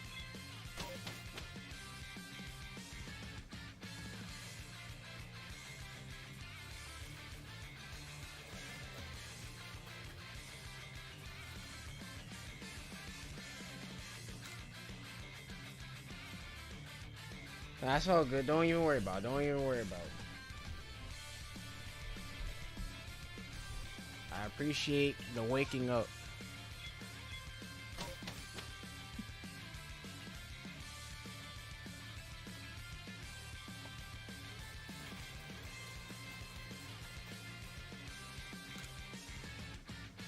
I probably should stop playing this game, low-key.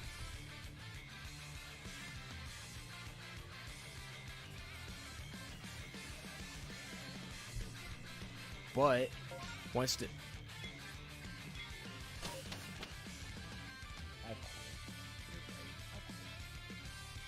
I'm out of here. I ain't even gonna do an outro for real. I'm just getting out of here. I'm gonna save. What is that?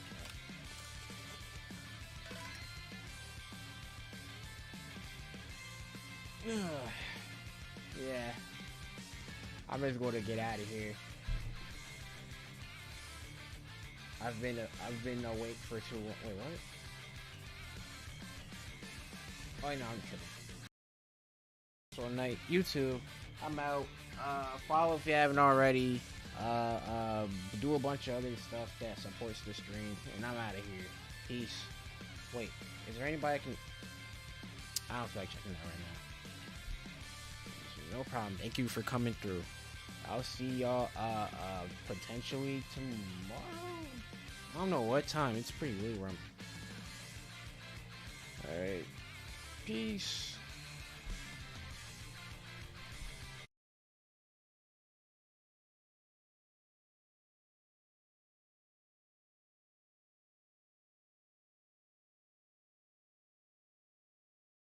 Stories almost certainly started in the oral tradition with things like Aesop's fables and other folk tales across various cultures, but those weren't necessarily told specifically for children. It was only in 1744 when the first story written and wedding sold explicitly just for the food. Oh, I mean, I'm not getting any of the food. I'm just there to support my friends. I mean, yeah, that always works too. But I mean, it doesn't hurt Yeah. to go grab a plate. So Get a to-go that's plate. like a really weird thing. What's up? What it? They were It's just story asking me time. they were just asking me what I was up to, and I was like, I have to go passively aggressively crash a wedding tomorrow. Yeah, it's story time. Yeah, it sucks. Like the whole situation just overall sucks. So I'm just there to support my friends. And get a to-go plate. Yeah, it's fine. We'll just get drinks, just so that they. I don't know. It's funny. Like Alicia's already like, after this week, I'm so fucking done with all this shit. I don't blame her. Yeah. All right. So going back. Story time So- again! Yay! Of course.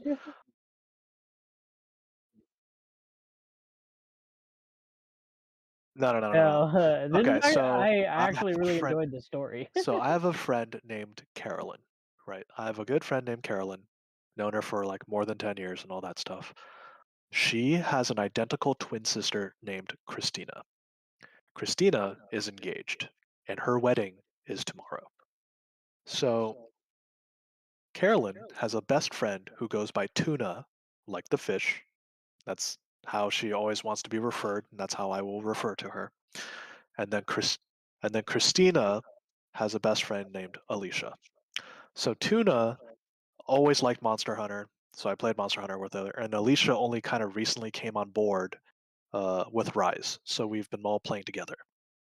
So it's kind of like a coincidental thing of me knowing the best friends of these two twin sisters, right? So Carolyn, she broke up with her boyfriend around August last year, and then she got together with a new guy, right?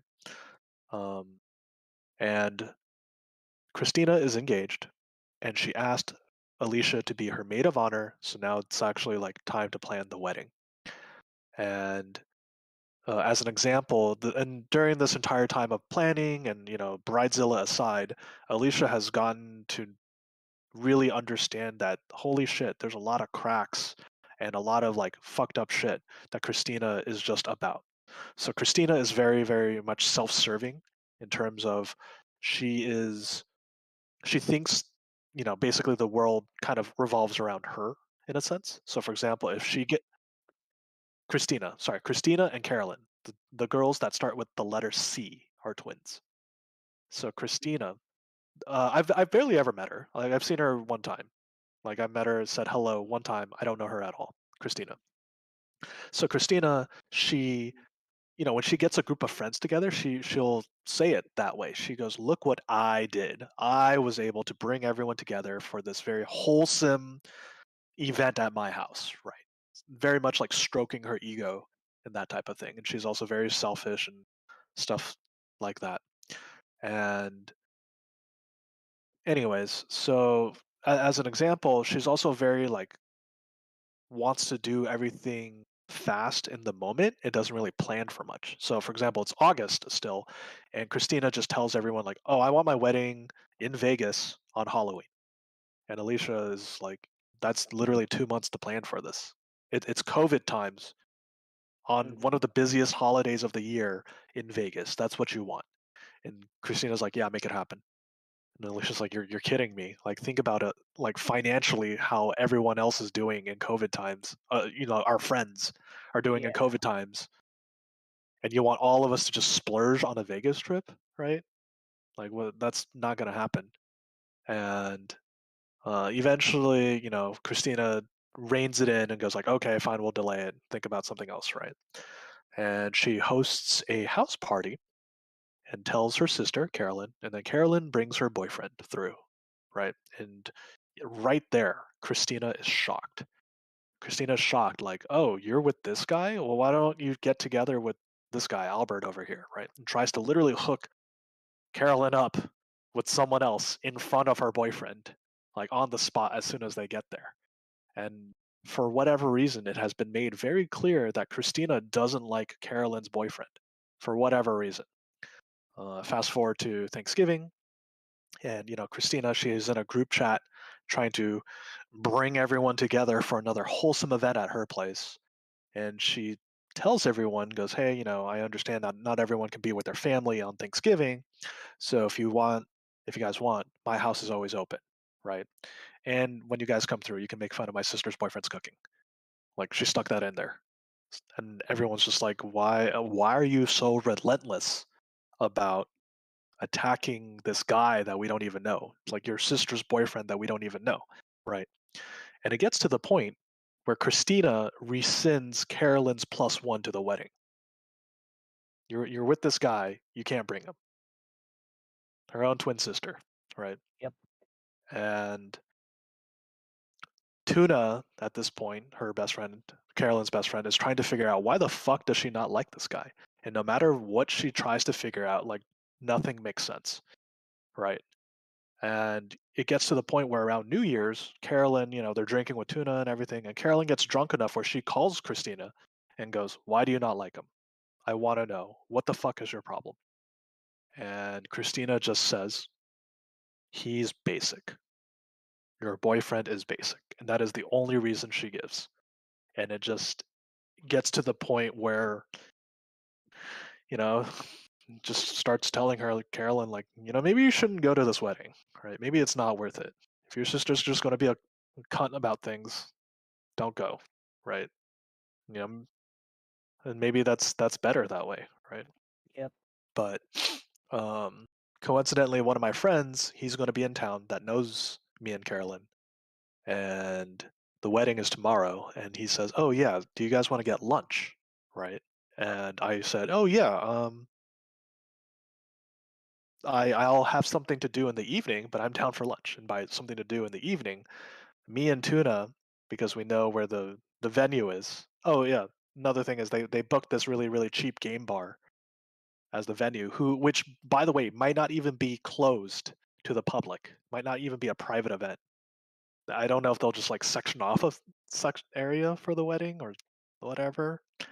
But even now, they still don't know. Alicia still doesn't know if it'll be sectioned off. To be honest, just hearing, game bar, wedding reception. Carolyn and Right. Christina. So Carolyn is my friend, and then Christina is the twin sister. Christina is the one being a bitch. Yes.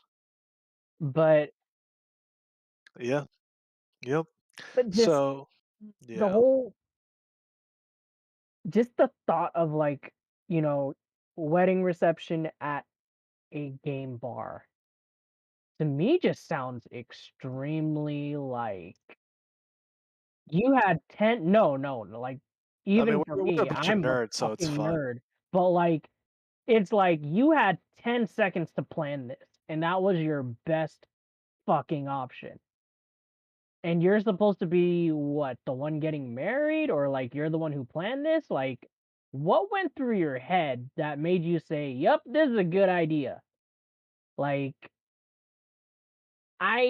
like if I were to get married, like low key, even my standards are a little bit higher than that. I don't know. But either way,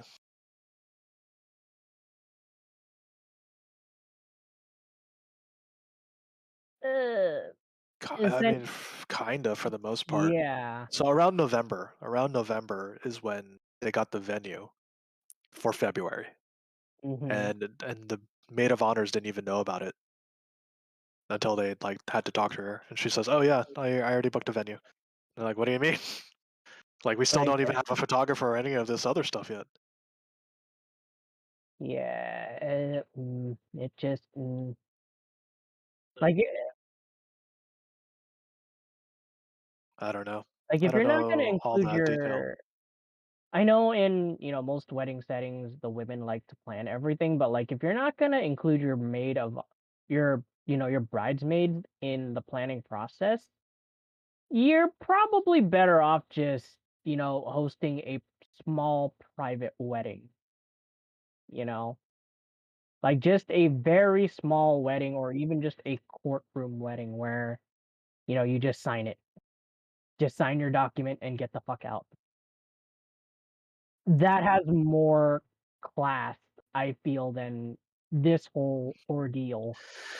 I mean, it is very much an ordeal. So, anyways, the game bar, the wedding in the game bar tomorrow, there is Mhm. actually another game bar across the street, which is where Tuna and I will be because we'll be there for morale support once, Alicia is done with maid of honor duties, and Carolyn has said that she will attend the wedding, and the both of them can come over after, and then we'll just drink on our own away from the bride. So I'm not crashing the wedding, but I will be there to rescue the sister and the maid of honor. Essentially, like, you guys can have your wedding reception. We're having our own. Yeah, I'm stealing exactly. the party, essentially, Yeah, so which is a good that's way to put it. what I'm going to be up to tomorrow. And I wholeheartedly support it. Yep.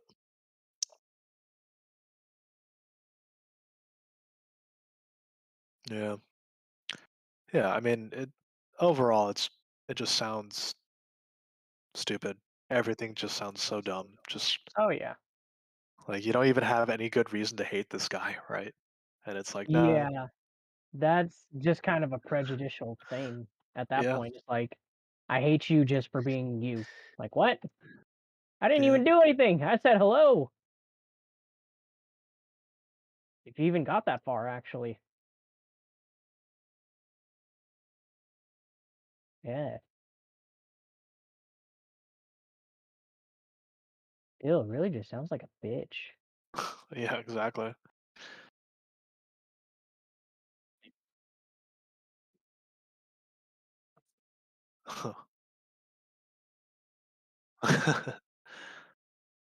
Eh, it happens. At that point, you just sue her, have her pay for damages, emotional scarring. Uh, well, at least your family will be able to sue her, reap the rewards.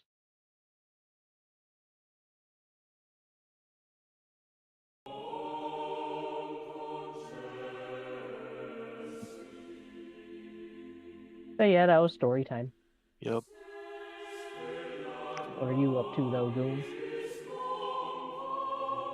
Oh, have fun.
I didn't notice SMP finally woke up. He woke him up. Could have just left him on stream like that.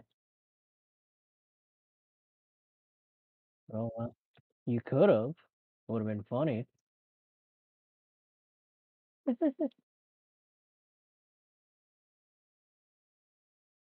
don't think so. I don't know. I'm not a streamer.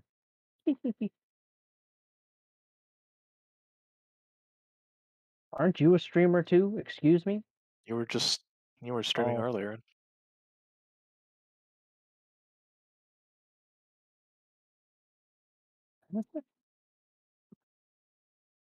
To each their own then.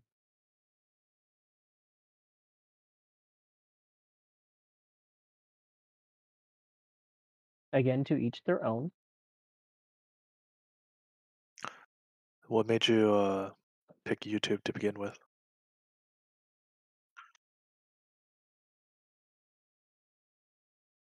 Oh.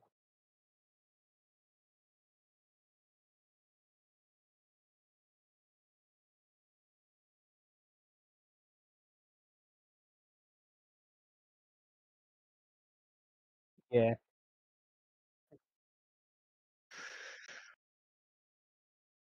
You can get away with saying cracker on YouTube, it seems.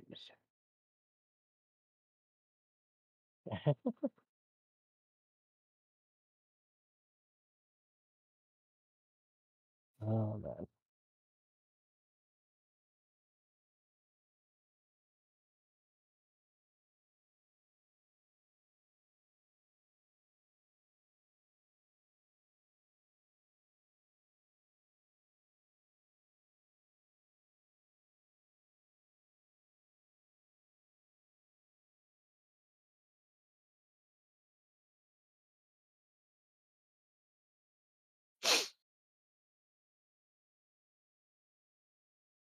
Well, other than that then, how goes the rest of your guys' night?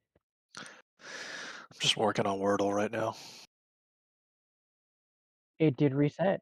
You're right. Yep. I would like to see what today's word is. Son of bitch.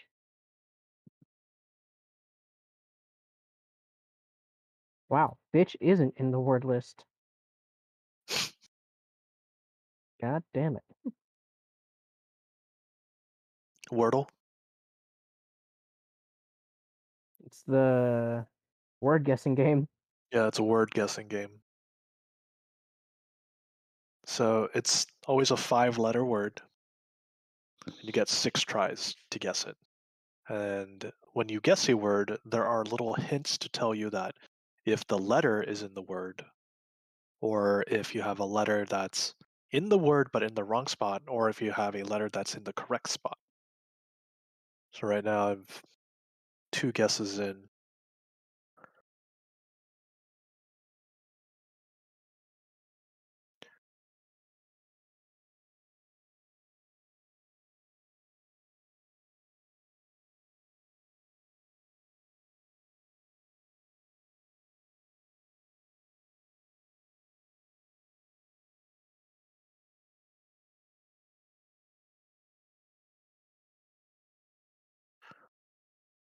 Ooh. Mhm.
I think I'm actually stuck.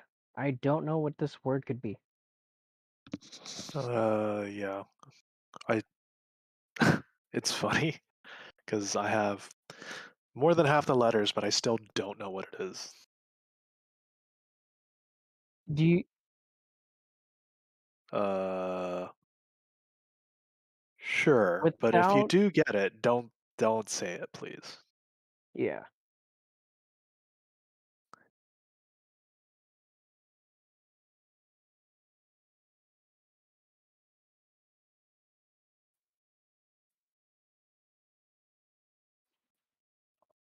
Oh, hold on.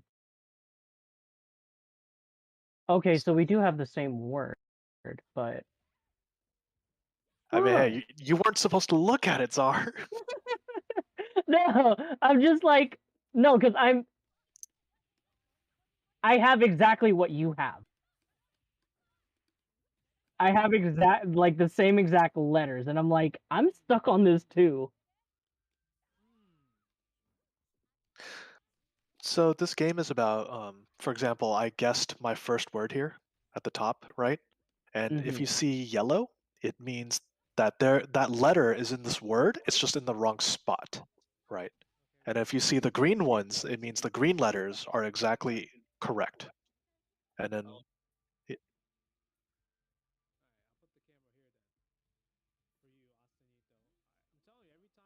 nope.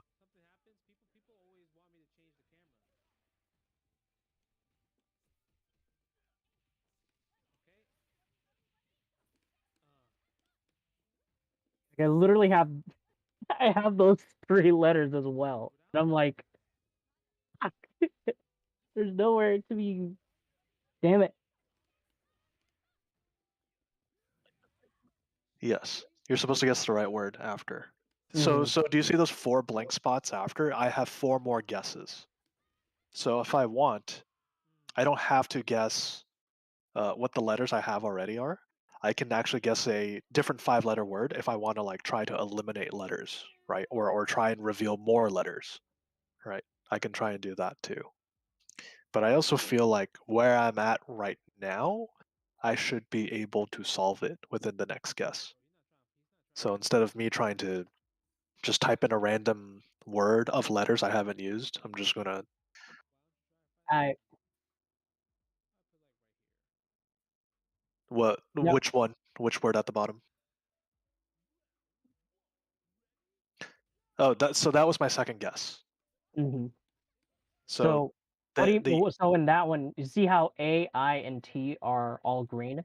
That means that he has those letters in the right spot. He just has to find what the first letter and the third letter are.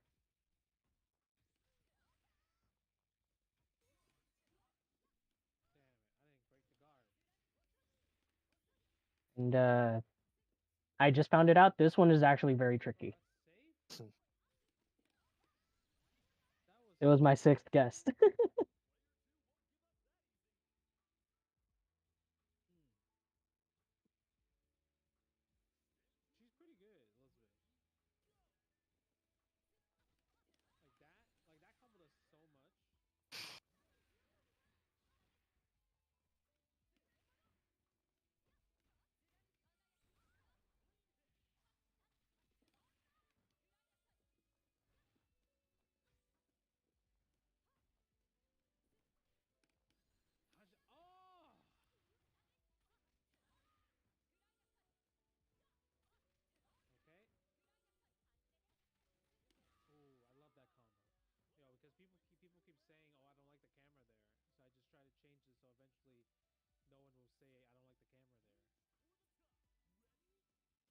Oh, I'm watching Justin, and I'm also watching uh another streamer.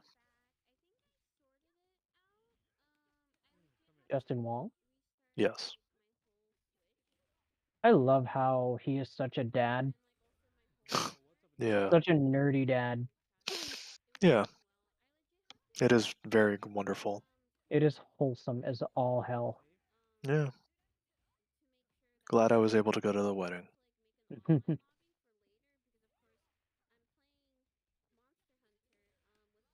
Yeah, the man's married. He's got a kid.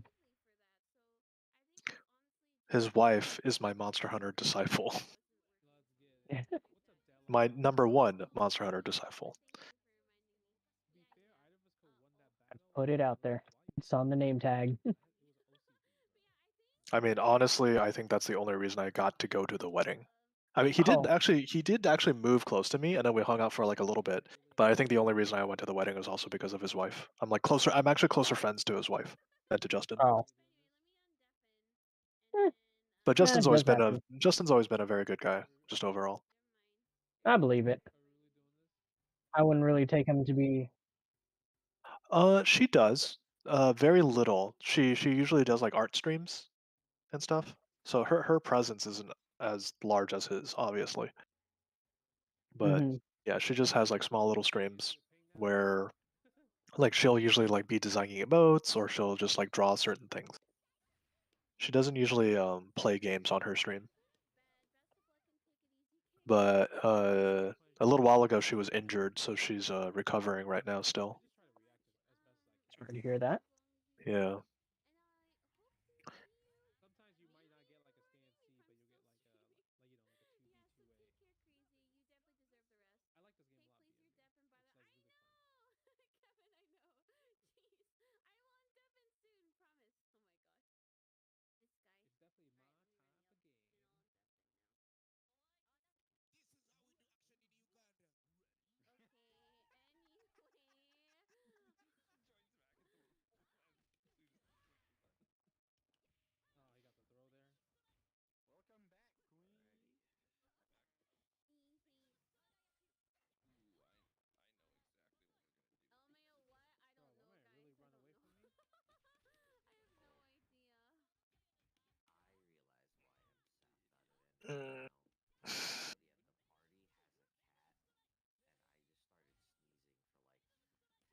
No.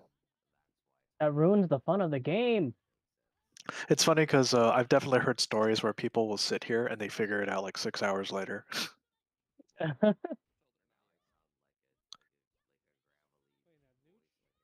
There was also one time where the first letter was S, the second letter was H, and then the third letter was M, and the last letter was E, right?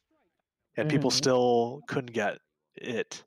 Because if you think about the words, it could be shame, it could be shape, it could be shave, Yeah. and everyone just kept trying to guess whatever the fourth letter was until they ran out. And you're like, man, there sure is a lot of shade.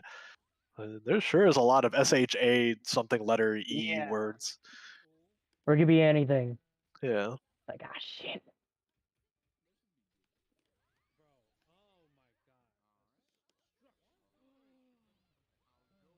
Gotta eliminate like as many character letters as you can. Yeah.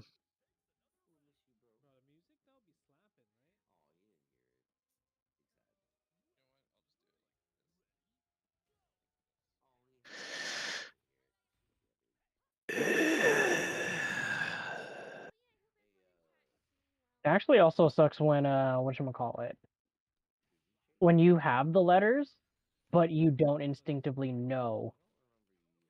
If that makes sense. Yeah.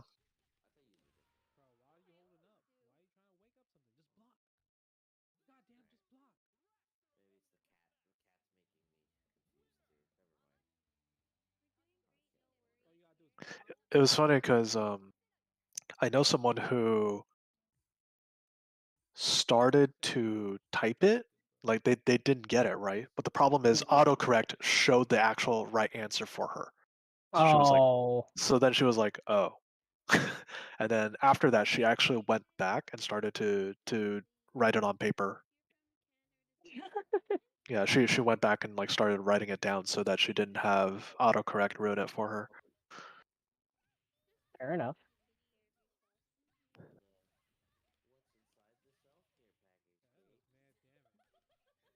Oh, Hmm. what? Dang it! Did you find it? No, I thought I did, and then it wasn't a word. Oh. Oh, I spelled it wrong like an idiot. Uh,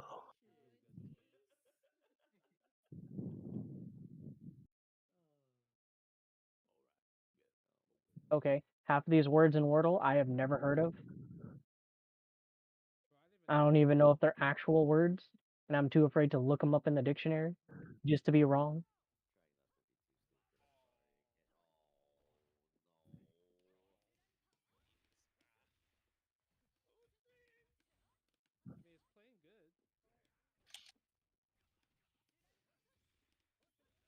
I mean, right now it's also the point where you could technically just try and guess all the combinations because it won't accept it unless it's the actual Yeah, an it's an actual actual word, right? word. Yeah. Kind of what I do just to try and eliminate letters. Yeah. I mean, it is definitely a way to do it. I guess typing it out also helps. Mm-hmm. Oh, duh. I had a feeling.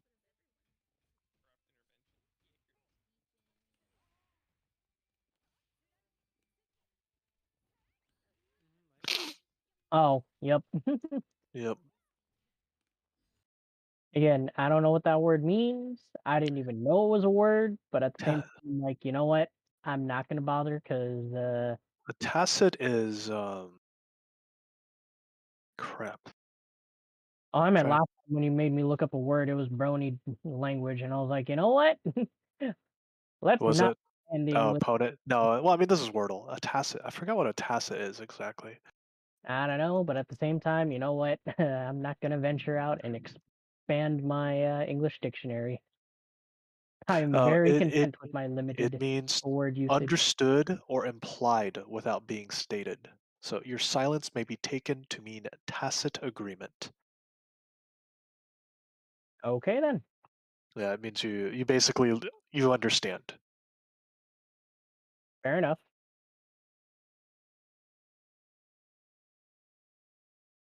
Oh. oh, oh my god. Uh, Speaking of which, about the brony word is oh no.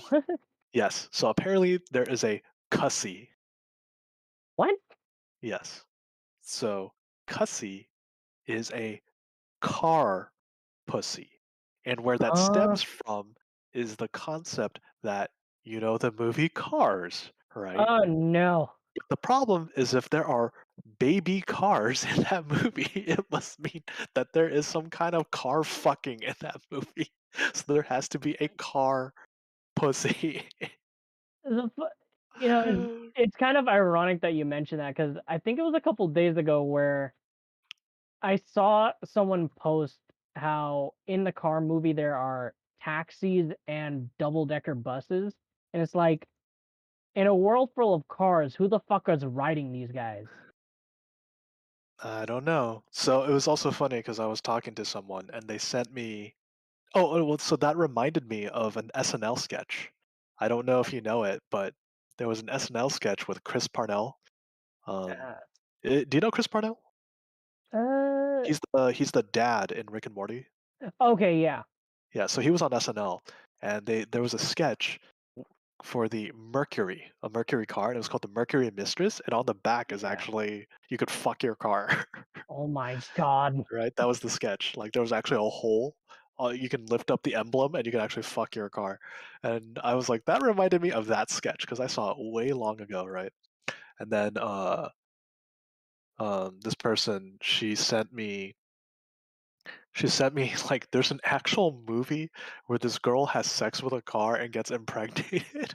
What the It's a fuck? horror movie, and I was I like, am terrified. That's horror in and of itself. yes, and I'm like, What do you you give birth know, to? A baby automobile or a fucking weird ass hybrid of a person and car? right? But but the issue is I was like, if we're talking of a technicality of cussy, this is a car impregnating a girl and not someone impregnating the car, if we want to be all technical about it. Right. And then I read the synopsis of the Yeah. movie and I was like, why did you put this in my head? And she goes, I had to read it and now you do too. And I'm like, why are we both suffering of reading this Terrible. stupid thing? Like utterly oh my god, I wouldn't even wish that on. Yeah. Terrible. Okay, yeah, so this is a synopsis. As she returns to shower, Alexia hears a banging coming from the car showroom. She finds the car she modeled with earlier has turned on by itself and enters it naked, has sex with the car, and eventually climaxes. I What was like, the? what is wrong with this movie? Oh. Like I'm genuinely concerned. Mm-hmm.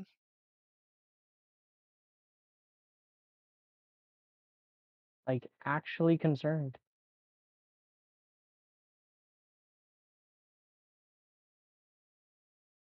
This hurts me on so many levels. Yeah. Why do people do things like this?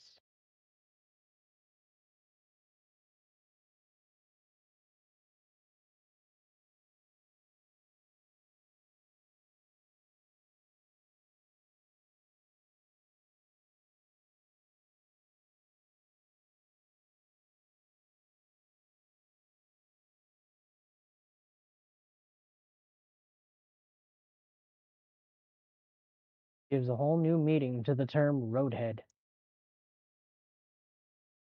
I Well, should stop. which is also funny because there was Bussy and then there was Cussy, right? So Yeah. I was telling her like, should we just go down the alphabet and see if there's like a Dussy, a Yussy, a Fussy? Oh no. Like we should just go down the alphabet and just figure out if these words exist. Some things don't need to be explored. Yeah, they don't. Oh yes, today's word was paunch. Oh. The paunch apparently is the exact spot between your genitals. So Oh. between Okay yes, then. between well actually I think it might be female, so it might be specifically between the vagina and the butt. That is the paunch, apparently.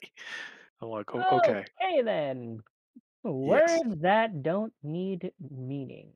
Uh, I mean, hey, you kind of narrow down a location, so I guess that's fine. True. But did we need to? Is the better question. You're welcome. I'm hurt. Physically.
This whole topic of like having sex with a car has definitely fucked me up. Now it's going down the rabbit hole. I shouldn't have even tried to imagine it. Holy shit.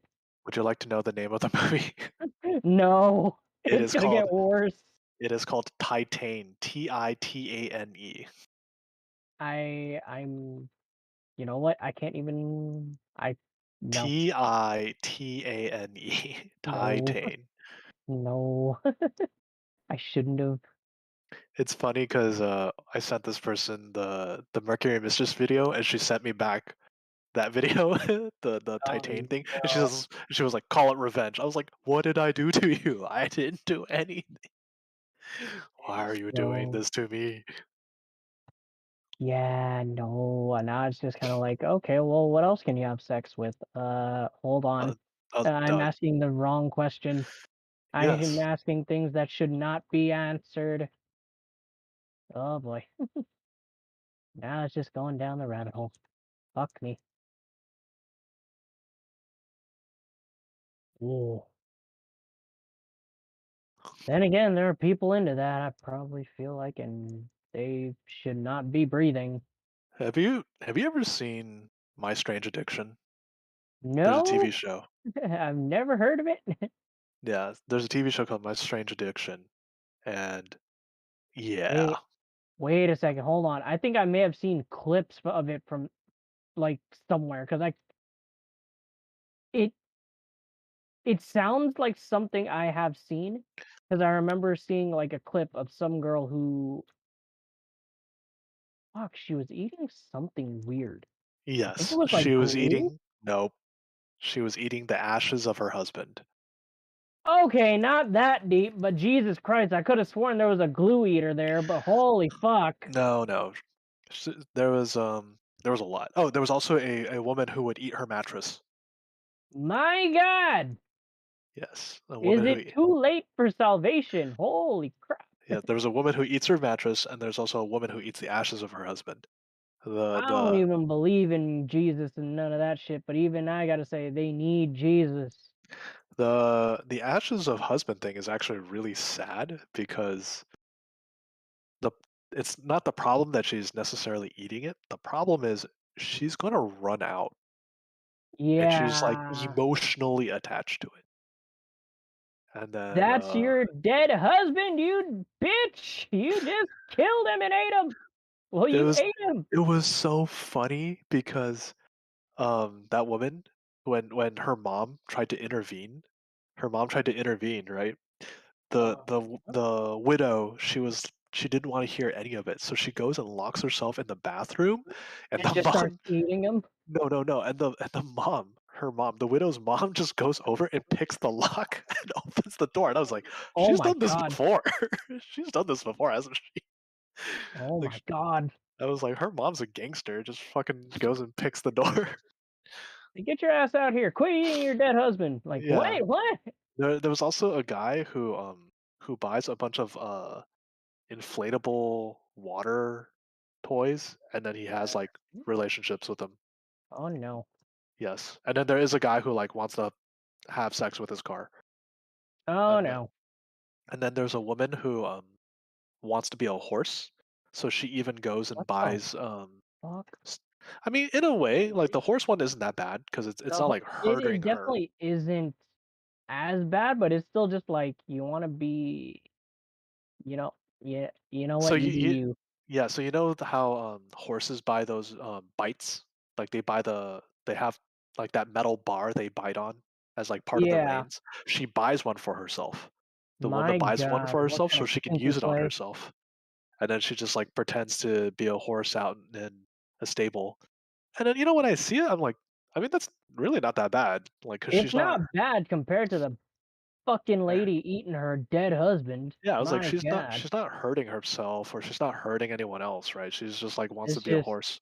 some kind of weird form of Yeah, bestiality. she's weird, but she's Yeah, also not trying to like have sex with a horse, right? exactly. She just wants to be a horse, and I'm like, oh, You know what? okay. Fine.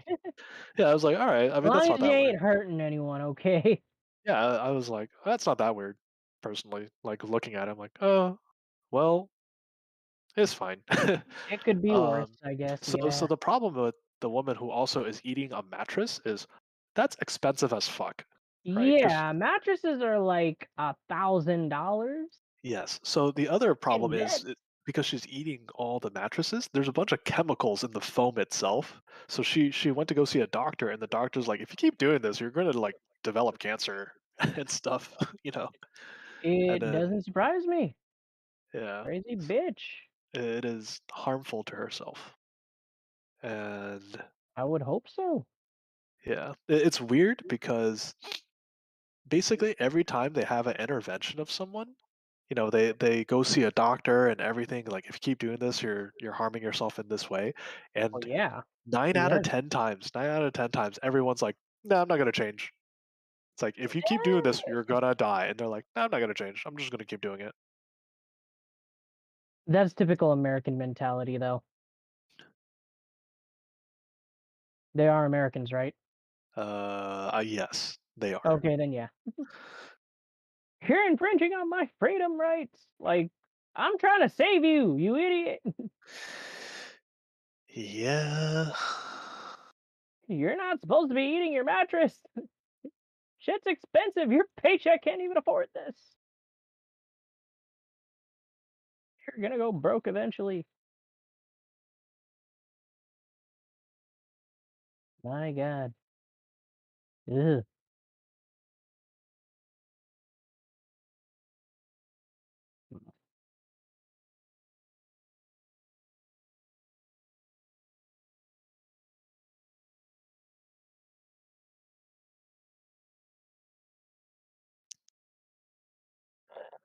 Ugh.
Do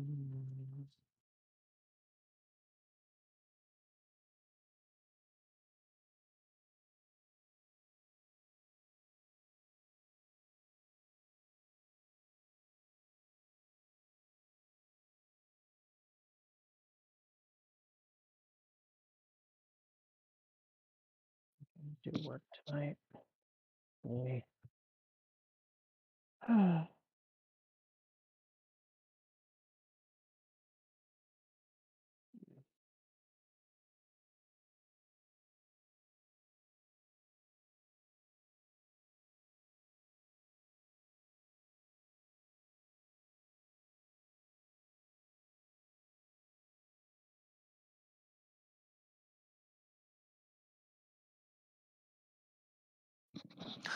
Oh. Welcome back. I didn't know you were gone. I thought you were just being quiet this entire time. Oh. Well, welcome back, friend. You missed a very We solved it, or I solved it within the last guess. Tacit. Tacit. Tacit. What did you think it was, Goonie? Oh. Well, no.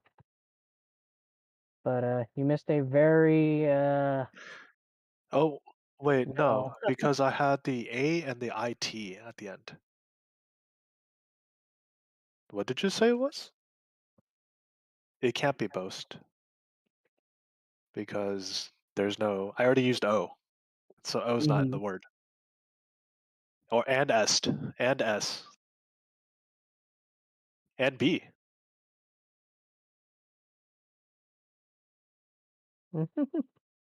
But you missed a very you missed a conversation, that's all you missed. I'll leave it at that. Mhm.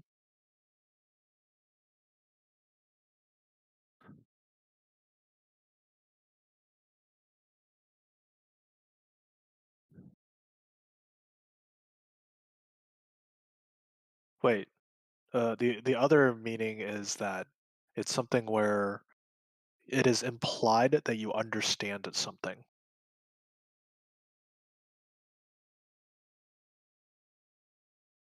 Tacit.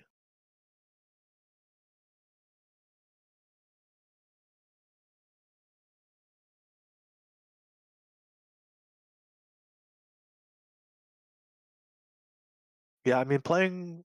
Yeah, playing. Oh, it's IT. Yeah.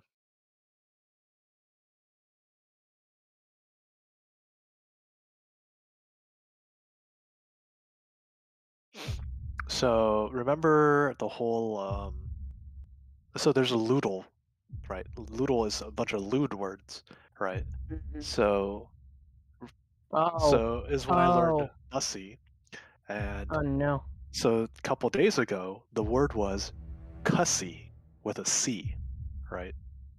And that's what I'm like. All right, so what is a cussy? And I had to look it up, and a cussy is a car pussy, and it comes from. Do you know the movie Cars? The idea that if there are adult cars and baby cars, a baby car has to come from somewhere, which is two cars fucking each other. So there has to be a car vagina, a cussy, car pussy. And I was like, oh, okay. And it just spiraled further and further out of Yes, control from there. It reminded me of an SNL sketch. There was an SNL sketch with Chris Parnell, if you know who that is. He's the dad on Rick and Morty. So he used to be on Saturday Night Live. And there was a sketch where you could love your car so much, you could have sex with it. And the car was called the Mercury Mistress. So you can actually lift up the emblem in the back, and it'll reveal essentially a car pussy, and then you just fuck it if you really like that car, right? Yeah. So I sent that to someone. And then she sent me back. She's like, "This is for revenge," and it was about a Cannes Film Festival independent movie that premiered there called Titane, Titane, and it's about this woman who basically has sex with a car, and the car impregnates her. And I was like, "What?" Yes. Yeah, and then I'm like, that's not technically a cussy, because the car is having sex with a woman and not the other way. You know what? Never mind. So you know what? What exactly? Hold on. How does the car fuck her? No, she has sex with the car. Exactly, but does that mean the car has a penis or? It's a keenness, I guess. It's a Yeah, car damn it! penis. I need to stop asking questions. It's a car penis, keenness. I don't know.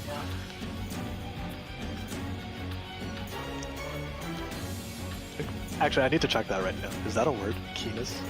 No. Hang on, I'm checking it right now on Moodle. keenness. Okay, yeah, stop. Enough with the keenness. Nope, that is not a word. Okay, then time to key it. Nope. Nope. That is not a word in Loodle. Oh, time to make it a word.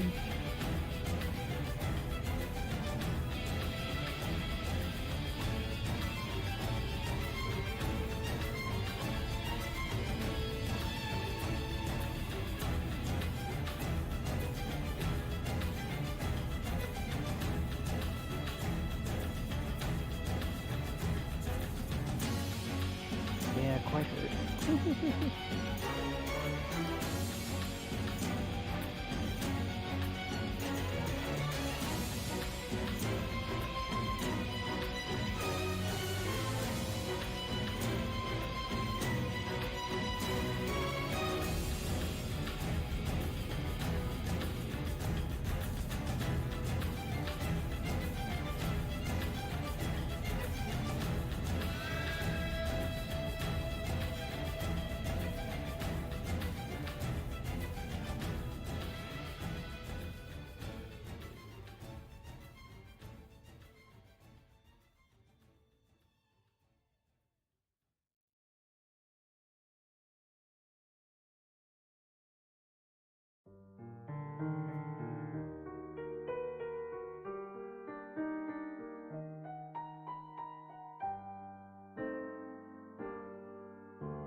So you're still hoping that Battlefield makes a turnaround, right?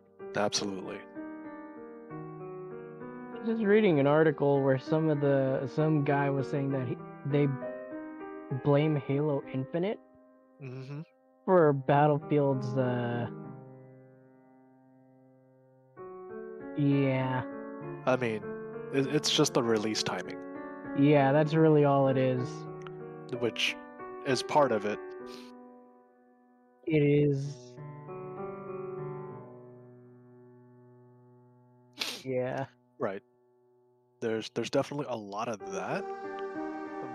But then, at the same time, it's literally after it came out, I think they dropped it. They announced, like, they literally put out Halo Infinite's multiplayer like 3 days after it came out. Yep.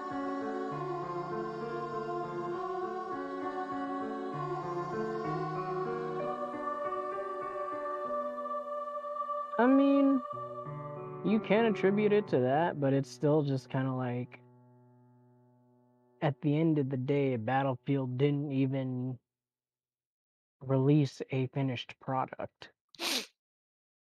Or a working product, for that matter. I think the working product is a bigger thing, because it I mean, it is, quote, finished, because a lot of the systems are in the game and all that stuff. Just whether it's fun or not is different.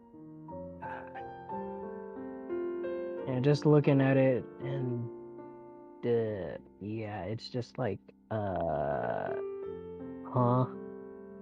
Who said this was okay to launch? I don't know.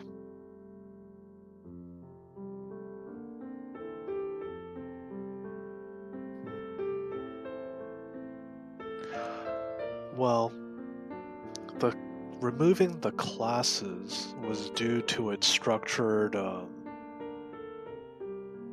seasonal thing, because the idea was to add characters. That's part of their microtransaction plan. So it's not just the idea of classes, it's like the characters would be the new classes. Yes, they could have. But this is what they're doing for this iteration right now. I'm just saying, in terms of like microtransactions, if they're gonna go that whole route, they could have just sold everything as like different expansion packs. No. The different expansion packs has a kind of like a huge problem. Yeah. Which is, yeah, Yeah. not everyone gets it, and the problem is it separates the player base and doesn't motivate or doesn't create incentive for people to keep playing, right? So the whole concept you're of right. things like Battlefront, like Star Wars Battlefront 2 especially, because Star Wars Battlefront 2 doesn't have any expansions, and it was just entirely based off of loot boxes before. Yeah.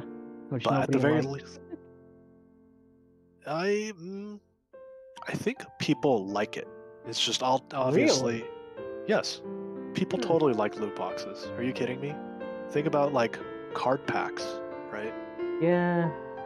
It's just obviously it's about the perceived value of the loot box. If people feel like they are getting something out of it, but people love gambling. Like that, it's very obvious. People love it. Yeah, it just depends if they feel they are getting their money's worth. That's the main thing, right? So, like, for example, like Halo Infinite, right? A lot of people say they hate the cosmetic stuff because it's expensive. Yeah. But there's no loot boxes in the game. It's interesting when people say the game is predatory, because no, it's not. You know exactly what you're getting. There's nothing random, right? You literally see this costs $5, $20, whatever. Yeah, that, you know what, fair enough. Yeah. Because personally, I'd rather go that approach than the whole loot box system where it's like, alright, I gotta drop, I either have to grind like 40 hours to hopefully try and get this skin, or I You could just pay play Genshin Impact. Listen, listen, if I could just pay for the character, then by all means. So it's funny because I've had this $80 for a exact character, discussion I'll with drop somebody. it. So yes, I've had this. So that's the thing. I've had this exact discussion with a friend of mine who works on mobile games. Right. The problem is your $30 doesn't mean anything because people, the whales, will want to pay thousands of dollars for your 30. So it doesn't matter anyways. Yep. Fuck me. Yep. But anyways, but yeah. So I did like that system that EA was doing because, you know, as long as they don't have map packs anymore and everyone can play on a wide variety of maps, I think that is the best system. Because it just means that it creates incentive for people to keep playing. Fair enough. Yeah. Like, okay, here's an example. Street Fighter 5, right? Street Fighter 5. A lot of people complain that Chun-Li has so many costumes. But think of it this way.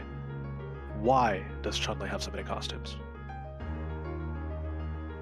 Right.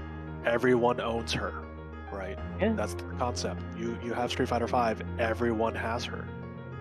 Versus if you were to make a costume for Zeku, or you make a costume for Urien, any character who's DLC, like, not everyone owns those characters. And they obviously have the data of how much who owns who, right? And is it worth it to make a costume for someone that, I don't know, maybe only, that maybe only 10% of people who own Street Fighter 5 have, right? Like, how much are you making off of that? Potentially speaking. Yeah, it's not worth it just to cater to the small percentage. Right. So, I mean, in my opinion, I think all the characters should have been free. Like, all the DLC characters should have been free, and then you could just make as many DLC costumes as you want without worry, I feel. Yep. Sort of. I mean, people had to upgrade from Street Fighter 4 to Super Street Fighter 4, and then 2012, and then Ultra. Like, they had to buy the iterations, too. 5's system isn't bad, because you can still acquire all the characters through just fight money and just playing, just if people wanted to invest the time in fighting.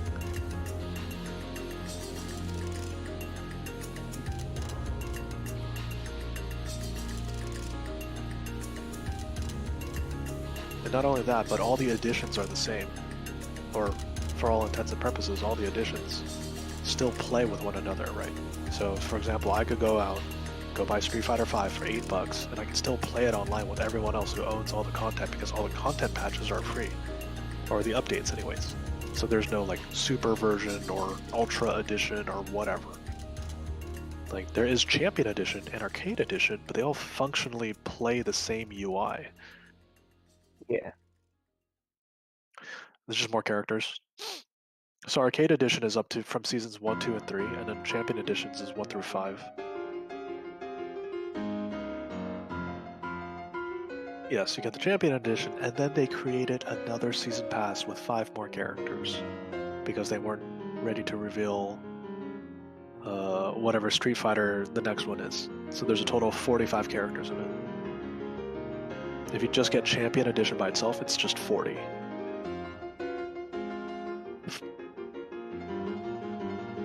There is. It's Champion Edition plus the season pass. So you get all 45 characters.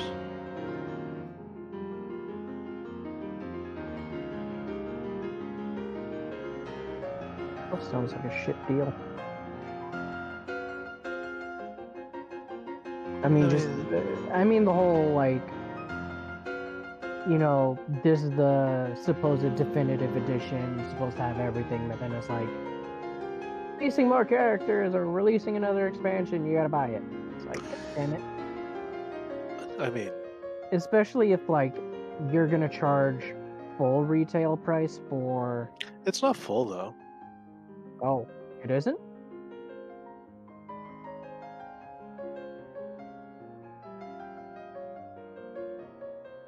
I mean, for like companies that decide, you know, we're going to release an Ultimate Edition or the Definitive Edition, but it's going to be retail price at $60 or something like that. It's not $60. So when Champion Edition came out, it was only $29.99, which I think is a stupid price because the main selling point is, yes, you do get the 40 characters, but then there's also 200 costumes in it, right?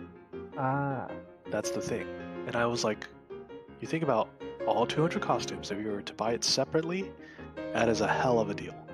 And that's where I was like, it should have just been the characters. It should have just been the characters. Maybe like 1 or 2 costumes each, but to include all the costumes, like that is so much sales going away from that. Like Chun-Li has, I think, 22 costumes. And then now they're all included. Ridiculous. Yeah, now they're all included, right? Like if you were to buy all the costumes, each one individually for, I think it's $4 or $5, 20 something. Yeah, you could have just made $80 at least. Yep. Just off that alone.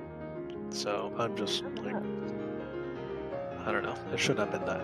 So if you already owned Street Fighter V, you can upgrade to Champion Edition. That means the 40 characters for $25. Or if you don't have Street Fighter at all, then you can just buy the package as $29.99. Yes. So it's not retail. It's actually a good price. Yeah. But I also thought it was a mistake. I was like, it shouldn't have been this price, or it shouldn't have been this as a package. Like, you definitely shouldn't have had all the costumes in it. Okay, fair enough. As a sales point.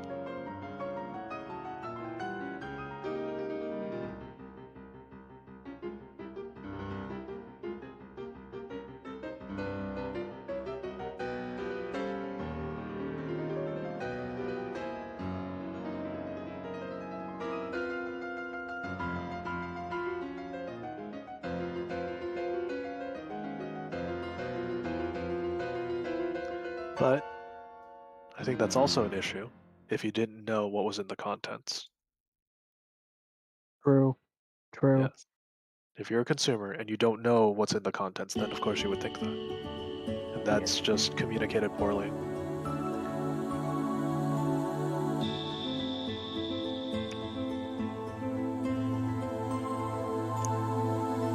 Is all 45 characters that are in the game. I mean, I don't know how to answer that for you. If you play it, it's worth it, of course, right? But then there's also a lot of people who think, oh, I'll just wait till Ultra Mega Edition comes out. And at the same time, I'm just kind of thinking, Like, There you is weren't going to old play the stuff. game anyways. You weren't going to play the game anyways, right? Realistically speaking, if you're going to wait. Because at the same time, if you just bought in the beginning and you played, it would either be worth it to you if you enjoy the game, or two, it would be upgraded automatically anyways, regardless.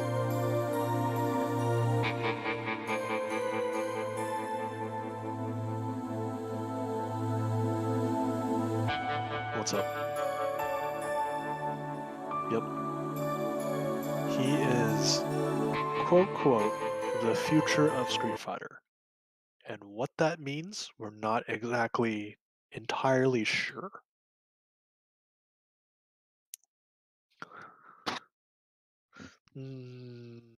Unlikely, but at the same time, the way it's phrased is a lot of his mechanics, I think, is, quote, quote, the future of Street Fighter V. And what that means, we're not entirely super sure. He is a very interesting character. He's very, very strong. Interesting.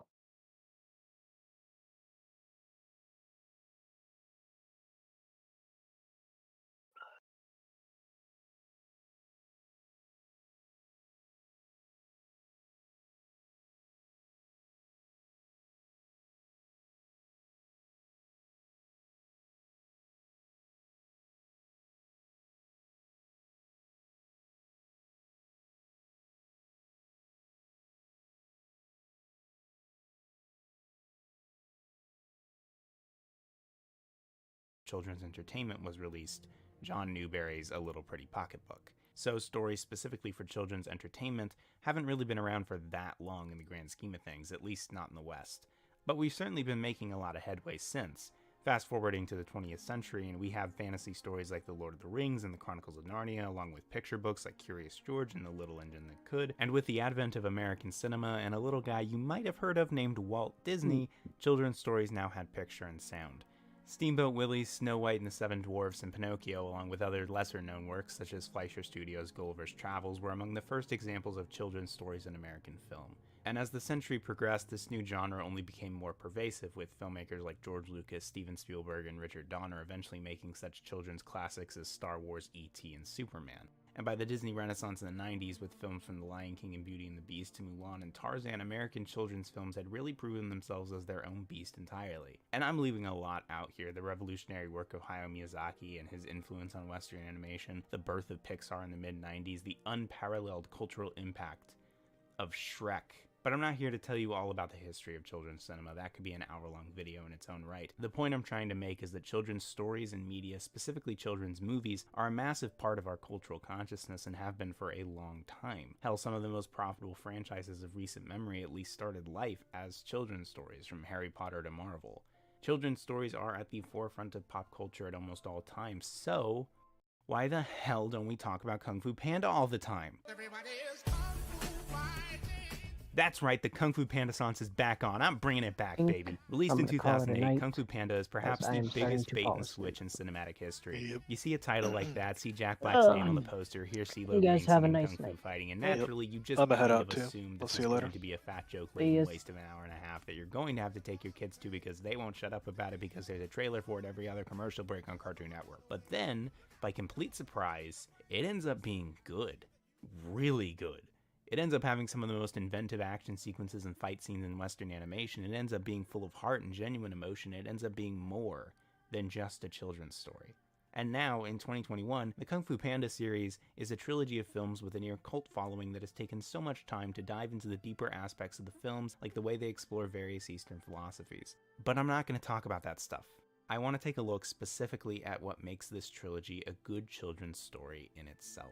I feel like we sometimes get so caught up in the adult themes and the philosophy that we forget these stories are made with kids in mind. And I want to try to understand that by looking at the lessons these stories try to teach, the morals at the center. Kung Fu Panda is, in essence, a story all about teachers and students. It's about learning, not just Kung Fu, but also about figuring out who you are and how to deal with your problems. Ultimately, the Kung Fu Panda trilogy is all about teaching kids things we often fail to teach them. And so today, we're going to go over what those lessons are, one for each film in the series, and it's only natural to start at the beginning.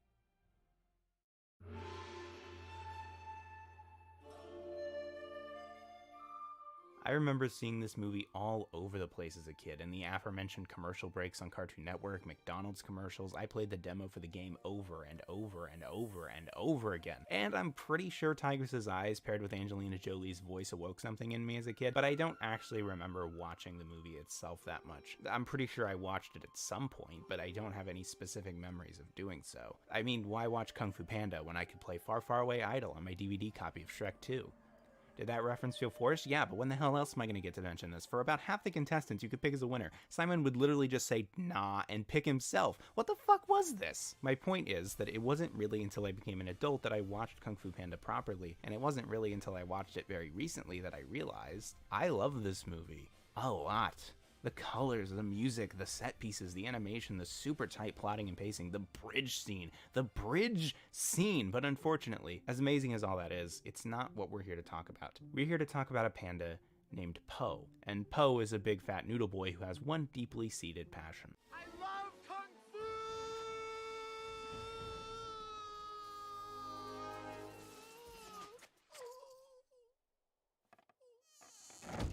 It's a trope we've seen many times before and since this movie. The character usually a certain type of animal that wants to do something they don't seem like they would usually be able to do. But through the simple power of believing in themselves, they show the world that nothing is impossible, yada yada yada. But Kung Fu Panda does it well, and like with most well-done versions of this trope, that's because of the character of Po himself. And I think one of the greatest parts of that is the man who plays him. Listen, I get that celebrity voice acting has rightfully come under fire as of late, but for me, Kung Fu Panda's cast still does a phenomenal job across the board, and the absolute best of them is national treasure and America's sweetheart, Jack Black, as Po.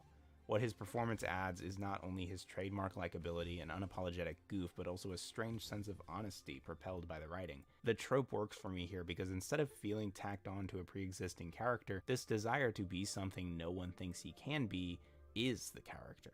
From the start of the movie in this gorgeous 2D animated intro, we see that Po's fantasies are as centered on how people perceive him as they are on him fulfilling his passions. And that's not to say that his passions are inauthentic. In fact, Po's passions are nothing if not sincere. Look at his bedroom. Look at how much he geeks over the Hall of Heroes. Look at how much he tries just to see his heroes in action. But that passion is linked to others' perceptions of who he is and what he's able to do. Every time you threw a brick at my head or said I smelled, it hurt. But it could never hurt more than it did every day of my life just being me. There's almost a sense of self-hatred here. And of course the movie never goes too far into that, but it kinda doesn't need to.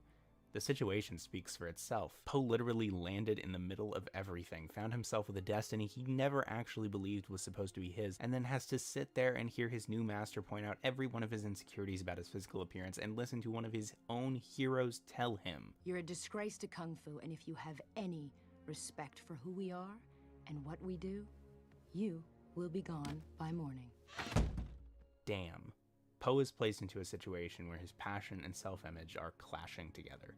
His desire to become everything he's ever wanted, and the entire reason he never chased that dream to begin with. Unlike many of the characters who fall into this trope, Po isn't actively trying to make his fantasies a reality. He isn't doing everything in his power to prove everyone wrong about him. He isn't even training or trying to learn Kung Fu in any real way before Shifu. He's more than willing to let other people's expectations of what he's supposed to be define who he can be. Unlike Remy or Judy Hopps or Wreck-It Ralph, Po is not initially active in trying to change his unfulfilling life. Because as far as Po is concerned, he's not enough for that. He can't handle that. He doesn't believe in himself precisely because no one else does. Po is whoever other people think he is or want him to be, because what he wants to be isn't something anyone thinks he can be. It's this circular logic, this loop he can't seem to break, and even when he's given the opportunity to break it, his focus becomes on being someone he isn't, rejecting everything that makes him who he is, showing shame for everything he is, whether it's a fat panda body or just his inexperience with Kung Fu. But this idea of defining yourself by others' perceptions isn't exclusive to just Po. Tai Lung is the film's villain, and at first glance, he's everything you expect a kid's film villain to be. He wants power, he has a dark heart, and he wants the film's MacGuffin, the Dragon Scroll, over all else. You know, the works. And the film mostly leaves it at that for the first 2 acts, solidifying his threat through the absolutely gorgeous prison escape sequence, but still not really acting to develop the character any further than power, dark heart, MacGuffin.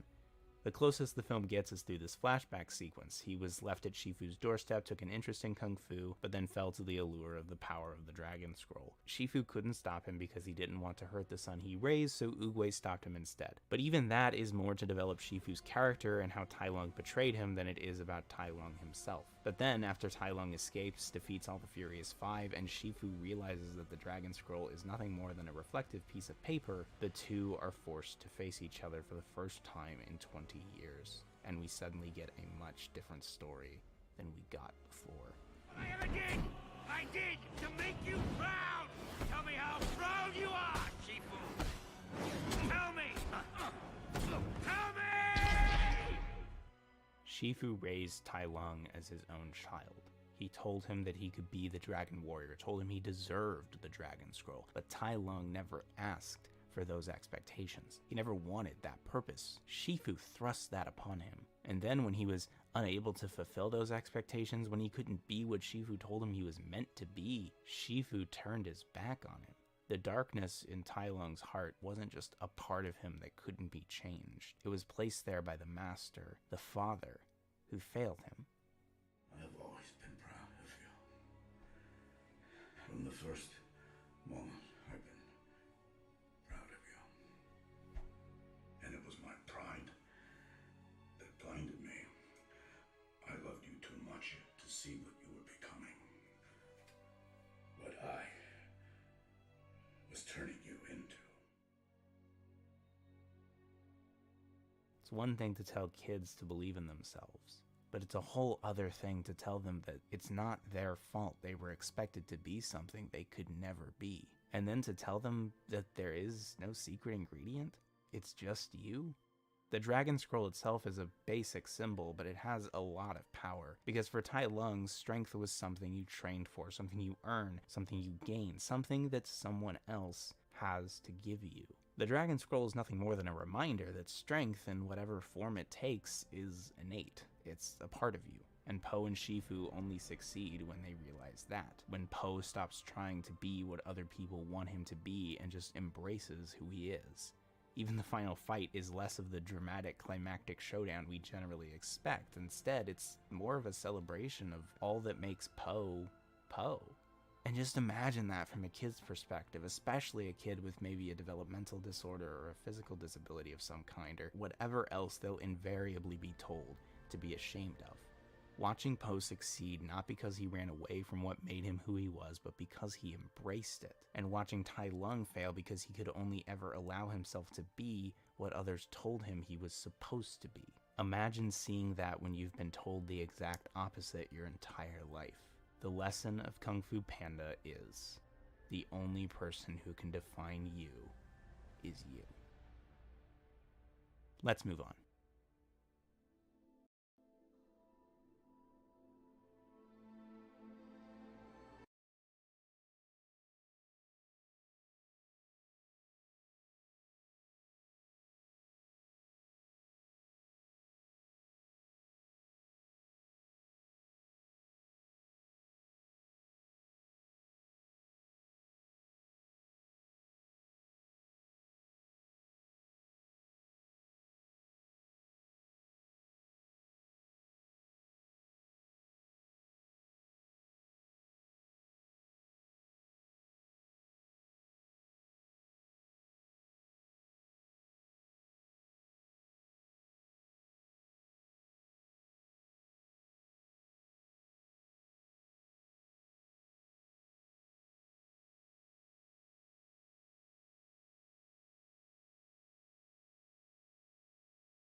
So, Kung Fu Panda is a massive success for DreamWorks Animation. It was the highest grossing non-Shrek film for the studio at the time and was nominated for Best Animated Feature at the 81st Academy Awards. So, naturally, they're like, hey, Jennifer Yu Nelson, who directed those amazing 2D animated dream sequences in the first movie, you want to direct the sequel?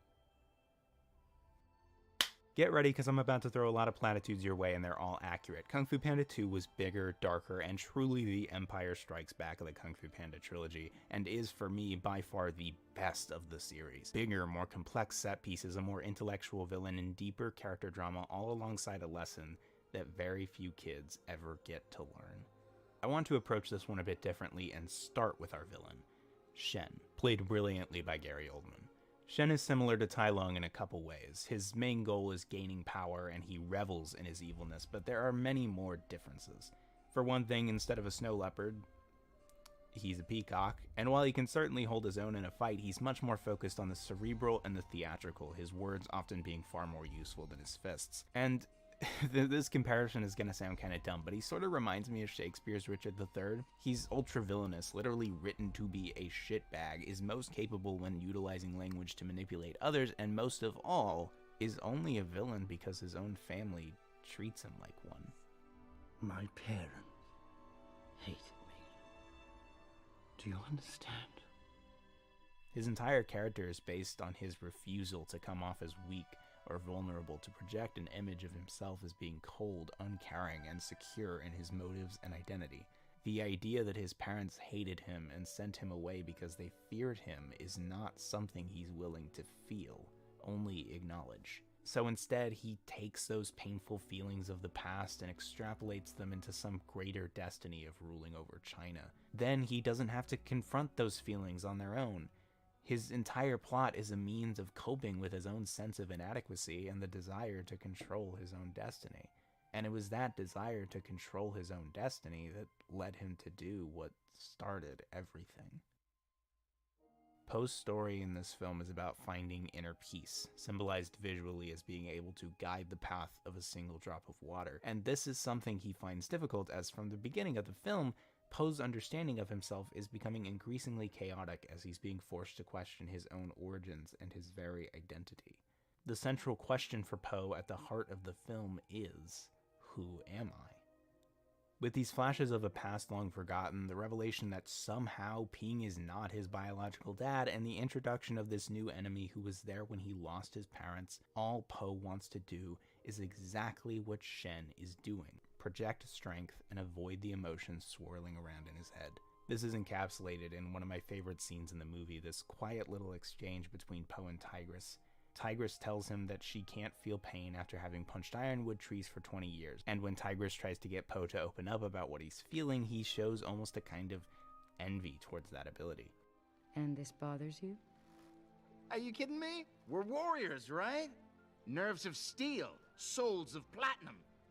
Like you. This friendship between Poe and Tigress is probably one of my favorite things in the film, actually. In the first movie, Tigress was Poe's greatest critic and detractor, the one who took the most offense to seeing Poe be chosen as the Dragon Warrior, but this film sees Tigress almost as a best friend for Poe. While he works well with all the Furious Five, it's with Tigress that he seems to have the greatest connection. And it's that friendship that takes the hardest member of the group and allows her to be the first to show vulnerability. To openly feel and act on the worry she has for a friend without any shame whatsoever. When Tigress hugs Poe, she shows no embarrassment, expresses no fear of how the others will now perceive her. She is unabashedly honest in the simple fact that she cares about her friend and doesn't want to see him get hurt. Among this story of two people desperately trying to avoid their emotions, Tigress is here embracing and acting on hers. The hardcore do understand.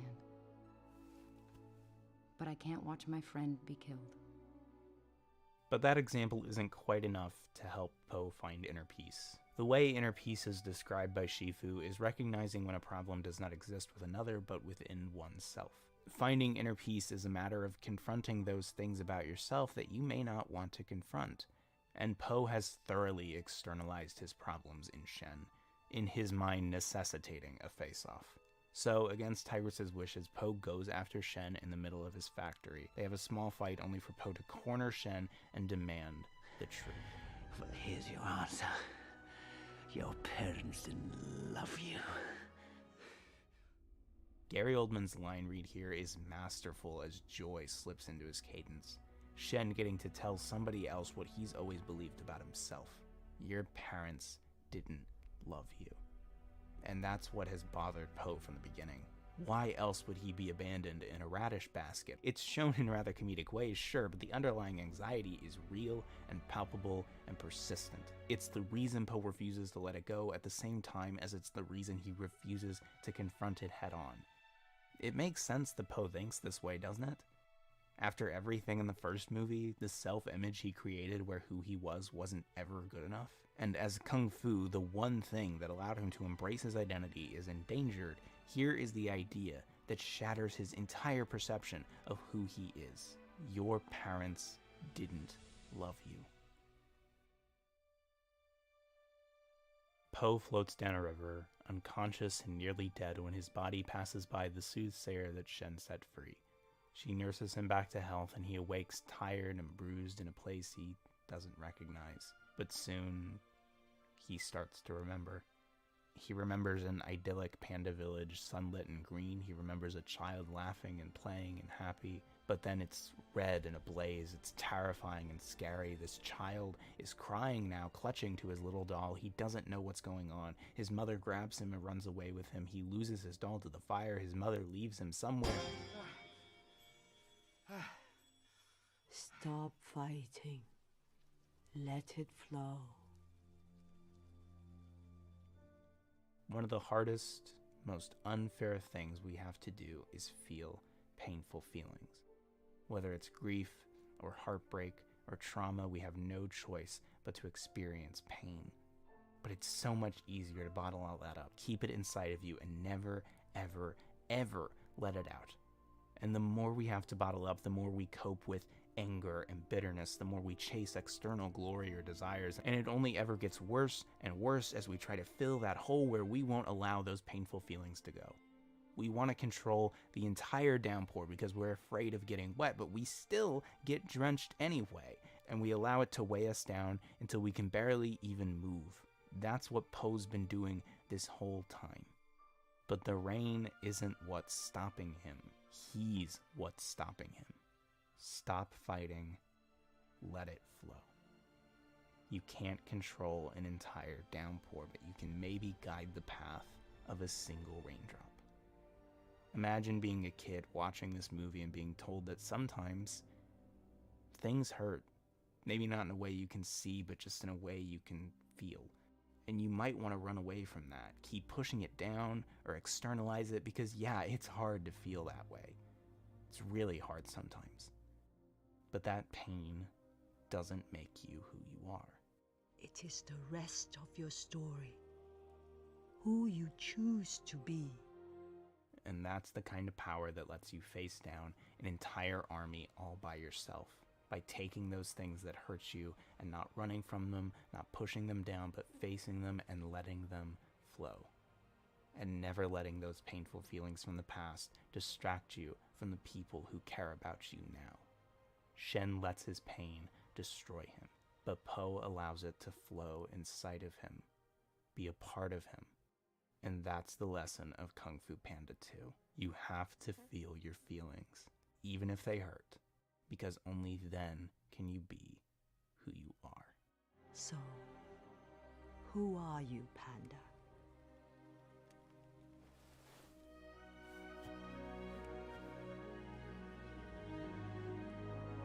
I am Poe.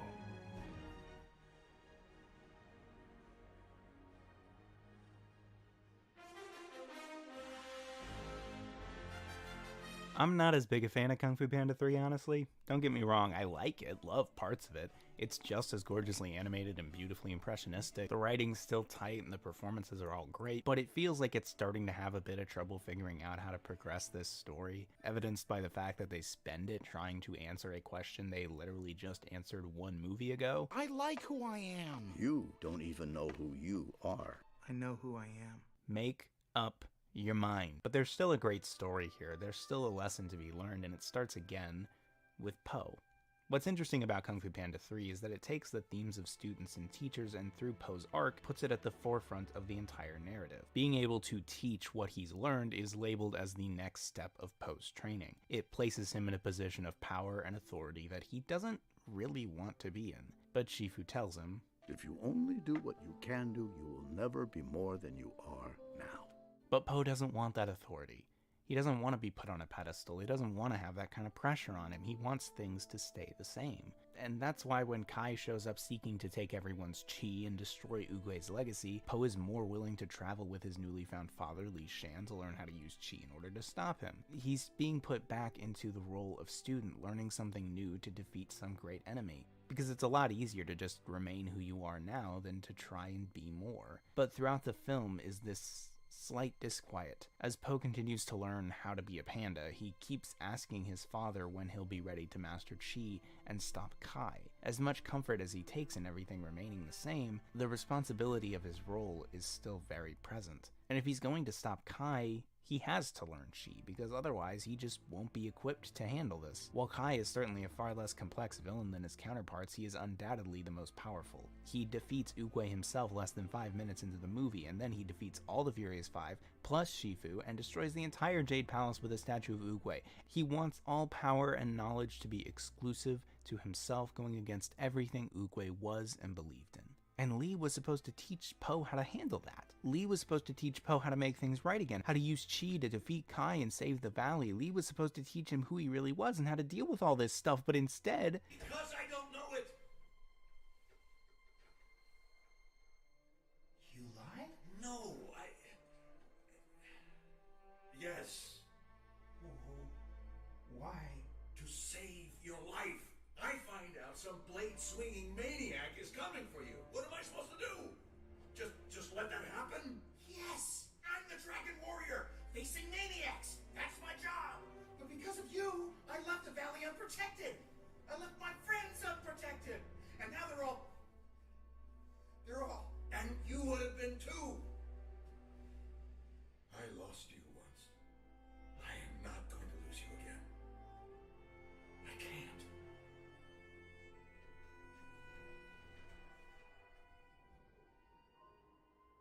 You just did.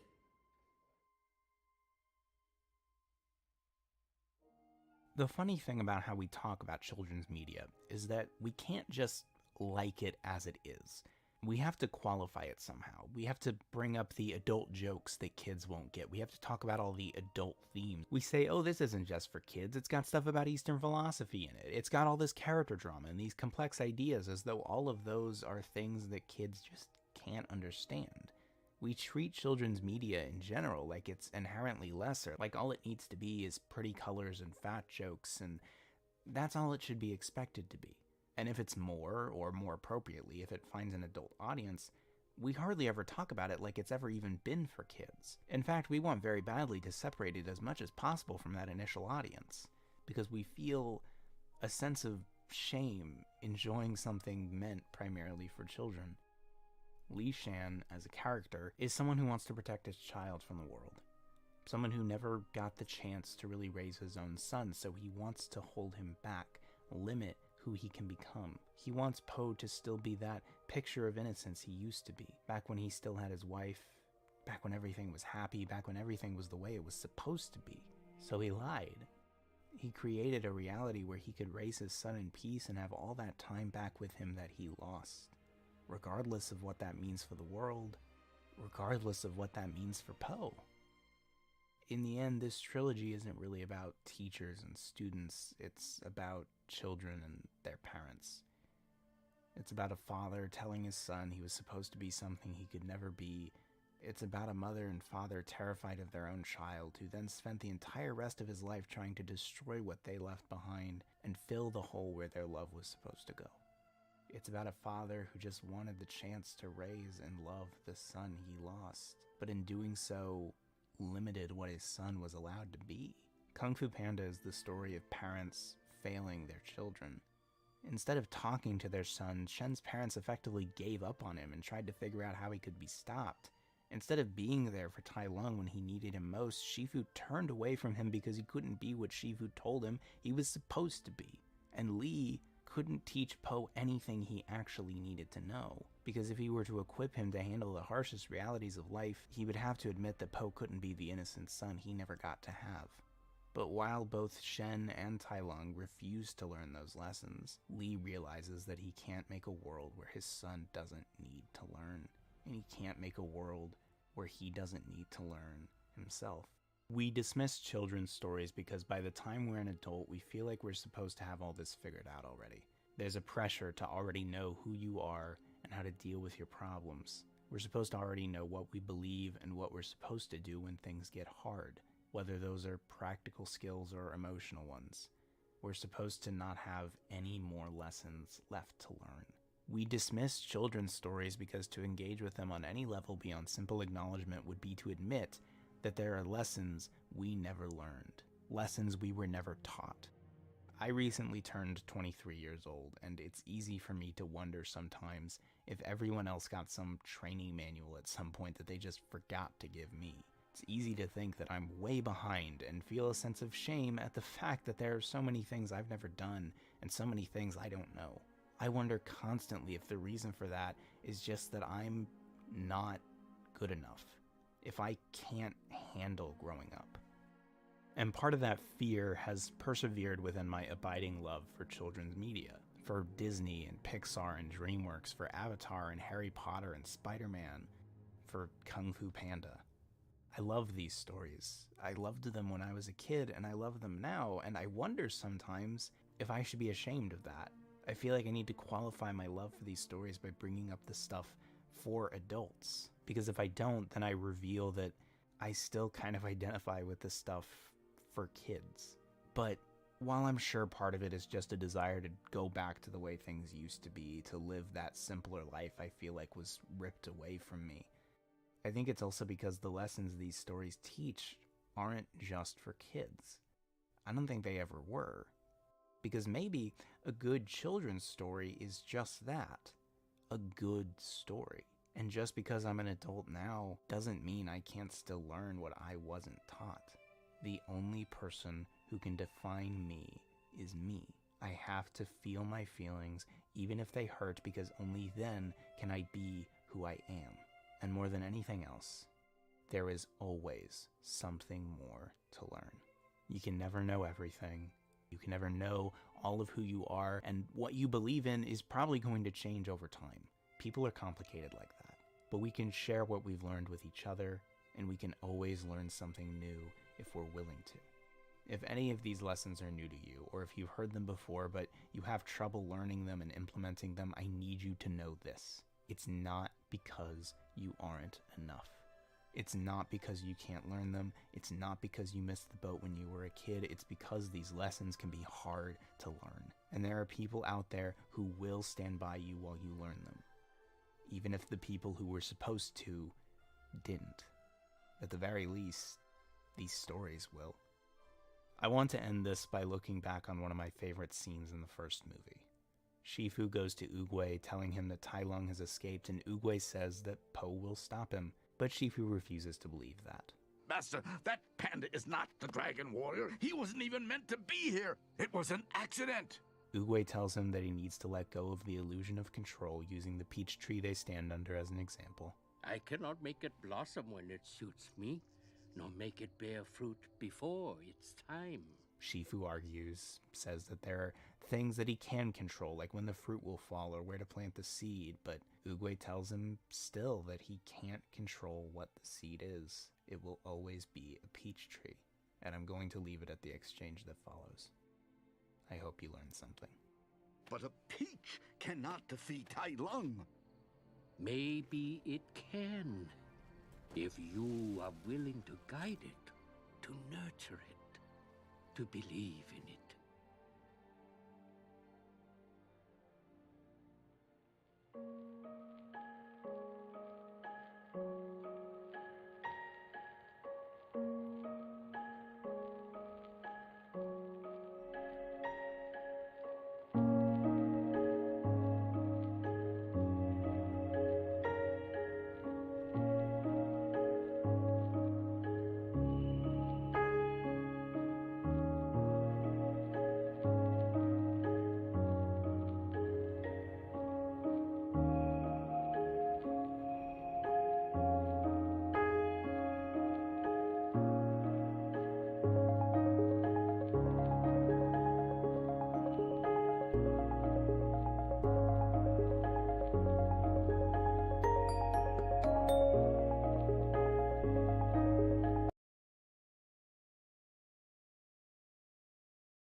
Oh no!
It should be you on this boat, Snake, not me! I'm based and red-pilled!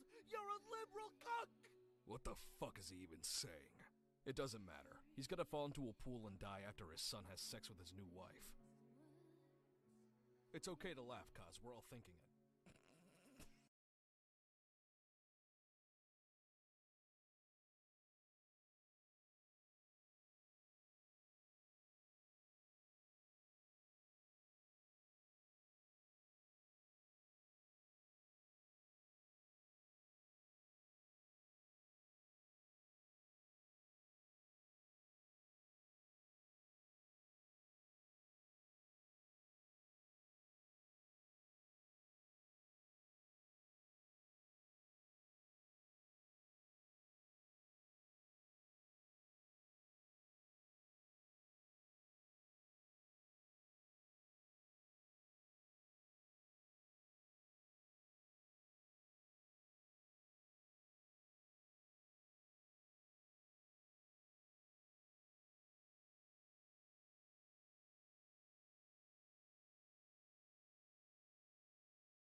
Entertain me, call me a queen of hell, call me a Mr. Slay.